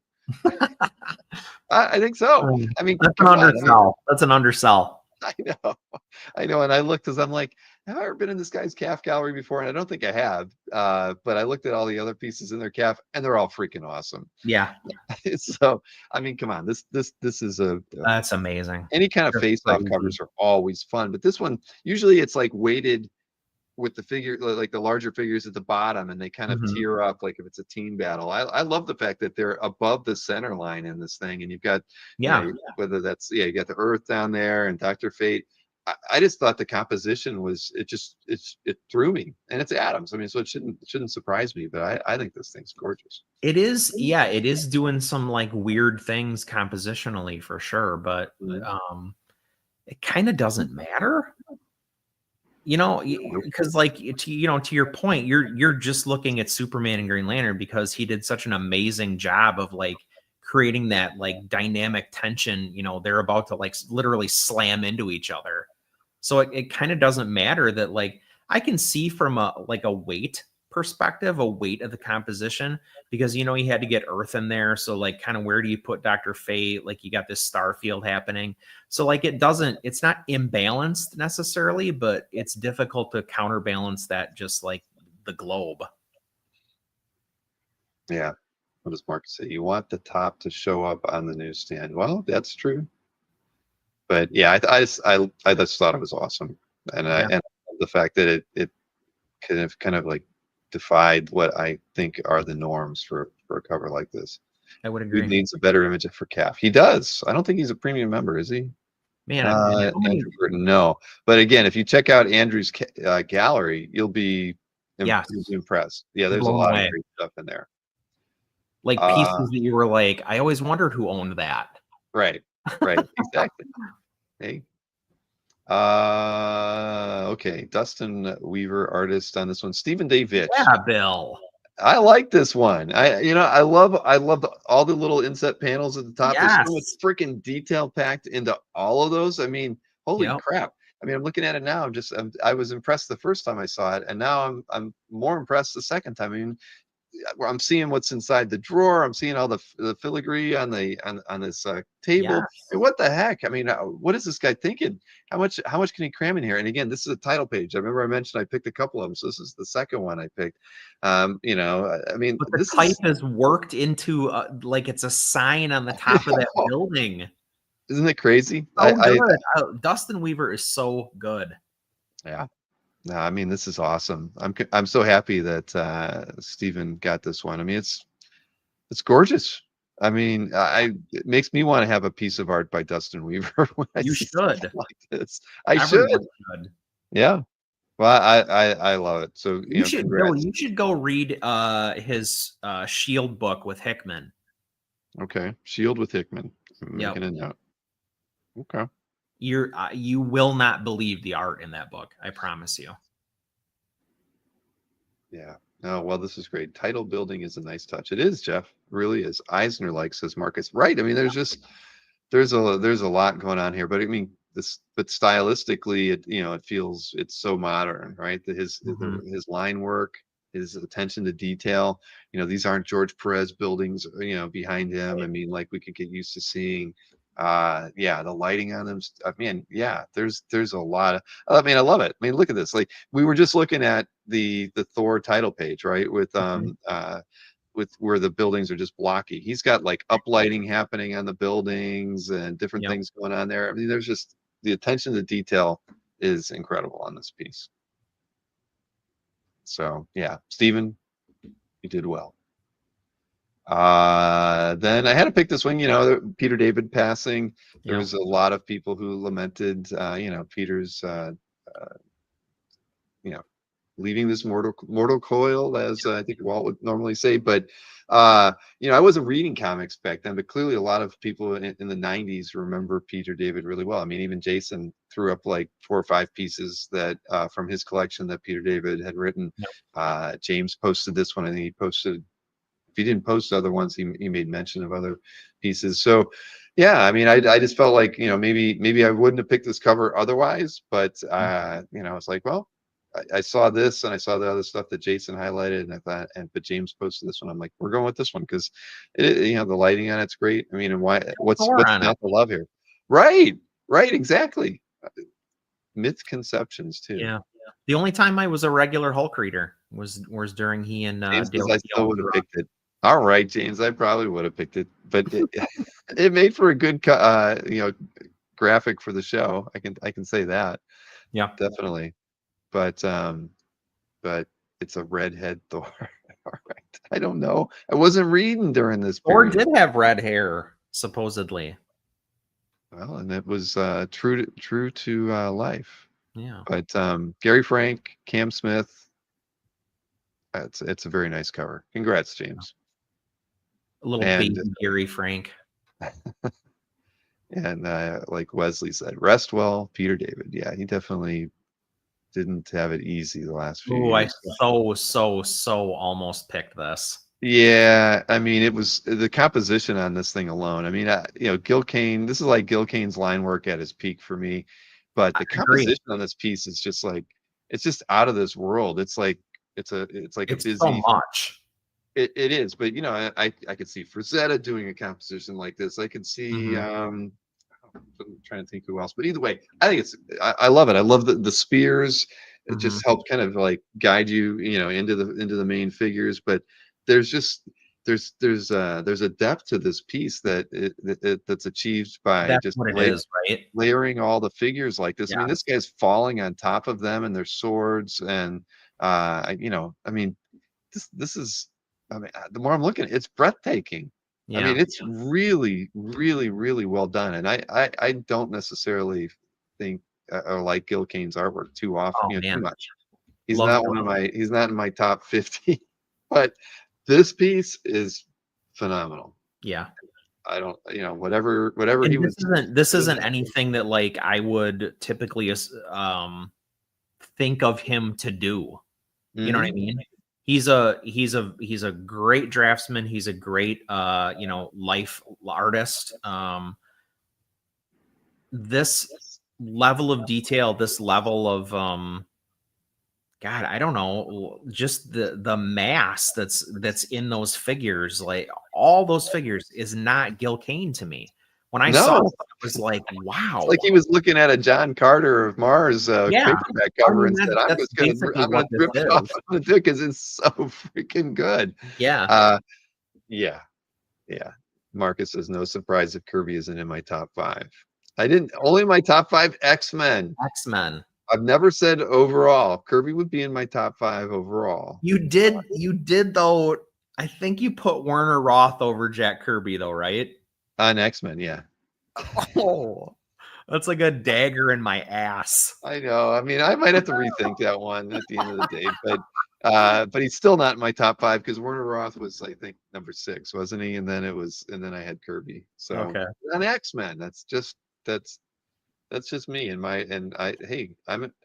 can make mistakes, but again, back to this thing, unbelievable. I don't know if we'd ever see another great, a Gil Kane cover that's this masterful. I mean, even the freaking feathery things going on all over the place. I mean, the depth of this is. You're not going to see one with this much stuff on it. I'll tell you that much. Don't get it. Anyway, congrats. Who is the guy? Oh, Steve Lawrence. Well, Steve Lawrence doesn't pick up bad art, so that's all we need to know right there. 3 more pieces to go. Mike Nazar piece, it could be Michael Netzer. I've obviously had used both last names. Able Inks. I think there was a couple of really nice Nazar pieces posted. Another one by Mickey, and I thought another one by somebody else too. I picked this one because again, it's I love the epilogue the way it's written there. Just a fun overall page. I mean, I might I be just rubbing like it a off lot. on you, Bill. What's that? I might be rubbing off on you a You little might bit. be finally. Yeah. I mean, that's what it seems like. But I love this page. I mean, look at this. Even this. I don't I don't know any of these That's characters, but the Colossal art's Boy. Colossal Boy. All right. Well, he definitely wears his name well. Yep.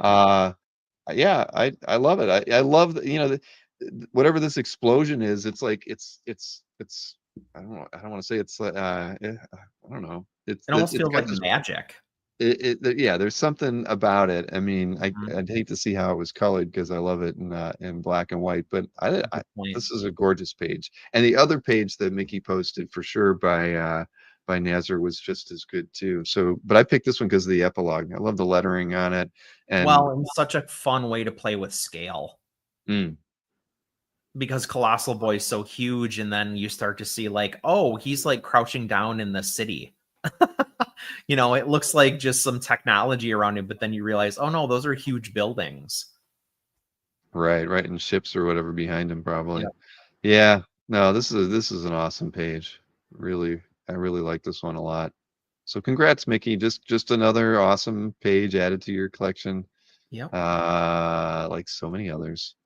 Then oh, that's right. This Brayfogle Batman Scarecrow piece. It's funny because I see this one and it feels a lot with the lettering feels a lot like that JLA piece Yeah, with yeah. Wonder Woman on it, right? The trail. Yeah, using the lettering for that. I just thought, that was kind of I've not seen the Scarecrow drawn as in such a way that makes him look this demented and twisted. I love Yeah, his the Scarecrow was really creepy. yeah. Right. Well, I just thought this image was great. I love the angle from which it's drawn. I love Mhm. I don't know if that's a light behind him or what the hell the point is behind all that, but I love just the way all the heavy lines around him just kind of draw you in and Yeah. just help accentuate how weird this guy is. Great line weights too. This was Brayfogle and who did the inking? Steve Mitchell. I'm not sure, but and it's an end page. Ah, There you go. One more. I had to pick one because of I had picked the Felix piece, so I went back and I picked another DC artwork. This one was in Nick's Calf Gallery, and it's Todd this. McFarlane, and it's Infinity Ink. It's another page one splash. Yeah, I had a lot of them this time around. A lot of DC in this one too. Mhm. Weird. I'll be honest. A lot of the McFarlane Infinity Ink stuff, and I've actually seen it. Yeah, it's not that Yeah. it's not there for me, but because Berkey had like 30 pages at one point, so I got to see a lot of this stuff up close. It's I don't think this is oversized, but a lot of it was, but Mhm. I wasn't really taken by it. But I like this piece a lot. I love the Yeah. way that this page is framed with the The figure finger really work is so well. much better. It's a splash page, but it's got an inset, and she's around and she's holding on to the inset panel. I mean, Yeah. there's just something about it that caught my eye when I first saw it, and when I had to drop the Felix piece, it was kind of an easy choice for me to go back to it. I mean, and she's kind of sexy, even though she's dressed like a cat. I can look I can look beyond that. You like cats. I do. I've got one. So, 9 chickens but 1 cat. And it's an affordable McFarlane. That's right. His Infinity Ink stuff is still, it's like Kurt Swan Superman stuff. But I'm seeing the Kurt Swan market starting to go up. So we gotta pick our battles and not maybe not talk about all this stuff so much. Right. It's true. But I saw some Kurt Swan's pieces went for like double or triple what I thought they should have gone for lately. I think there's a good Swan in the current weekly auction too from Heritage. I'll have to see where that one ends. But anyway, we did it. It's a little past the hour, but not too much. Not too bad. Yeah. Well, listen, I hope you have a really awesome weekend party. Thank you. Don't drink too much. What's too much? I will have a beer for you, in your Good. honor. But I wish I was there, but I know you're gonna have a great time. And We'll have a ball. I'll take some pictures and maybe share them next week. Yeah, that'd be awesome. That would All right. be really, really fun. But yeah, have a good time, man. And Cool. I'll see you next Thursday. All right. Later, guys. All right, we made it. We made it to the just what is it, 4 past the hour. Okay, I can live with that. So thanks for hanging out with us for 3 hours. It was a lot of fun. We got so many cool things we're going to be able to be talking about in the near future. Lots of fun stuff going on around here at CAF HQ. The team is busy. Kazra is busy. There's so many things that we have cooking right now. We have a big meeting tomorrow, and I'm cook. And speaking of cooking, if Kaz are still watching, I bought some brats and hamburgers today, Wahlburgers. So for lunch tomorrow, that's what we're having. No bread because we're gluten free here at my house. But yeah, we got a nice big meeting tomorrow that we're going to be talking about lots of fun stuff. Hot dogs. We bought hot dogs today too. They were 2 for 1 at Publix. Anyway, so yeah, we'll be back at it next week, and I want to just remind myself where we start off with. Well, no, well, shoot, I always forget. We got the mystery sketch unboxing to do tomorrow night. Everybody should tune in for that. I did get an email while the show was going on that the fish are not going to be able to make it, unfortunately. So, but Andy sent me about 10 scans of the artwork that they got done because they've already shipped it out. So he said that he's not gonna be able to make it, but he wanted me to have the images to show off for the show tomorrow. So, so that'll be cool. And the pieces I saw, they're all freaking great. Everybody should have a piece by Andy and a piece by Veronica, especially when you see these pieces tomorrow. You're gonna be like, next Comic Art Live, you're going to go to their booth on the first day, order a commission, pick up a piece in their booth because they're both fantastic artists and deserve our support. So we got that tomorrow. Don't forget about that. But then we have nothing going on over the weekend, and that's a good thing. So the next big show for us will be the 300th episode, right? With Tom Derek, #1 Marvel fan, and here he's in the chat. He knows we're planning some fun stuff, Tom. So I'm expecting to see some photos and some video clips from you very soon. I hope.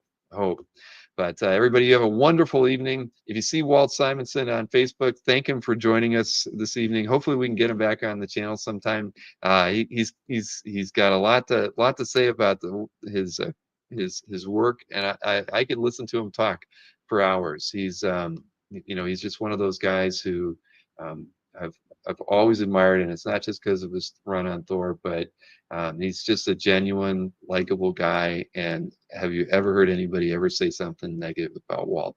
I haven't, other than the fact that you can't buy his art, and that's okay. That's his choice. All right, everybody, have a wonderful evening. I'll see you again tomorrow night. We'll have some of Jiggy's crew on there, a few other artists, and hopefully another rep or two.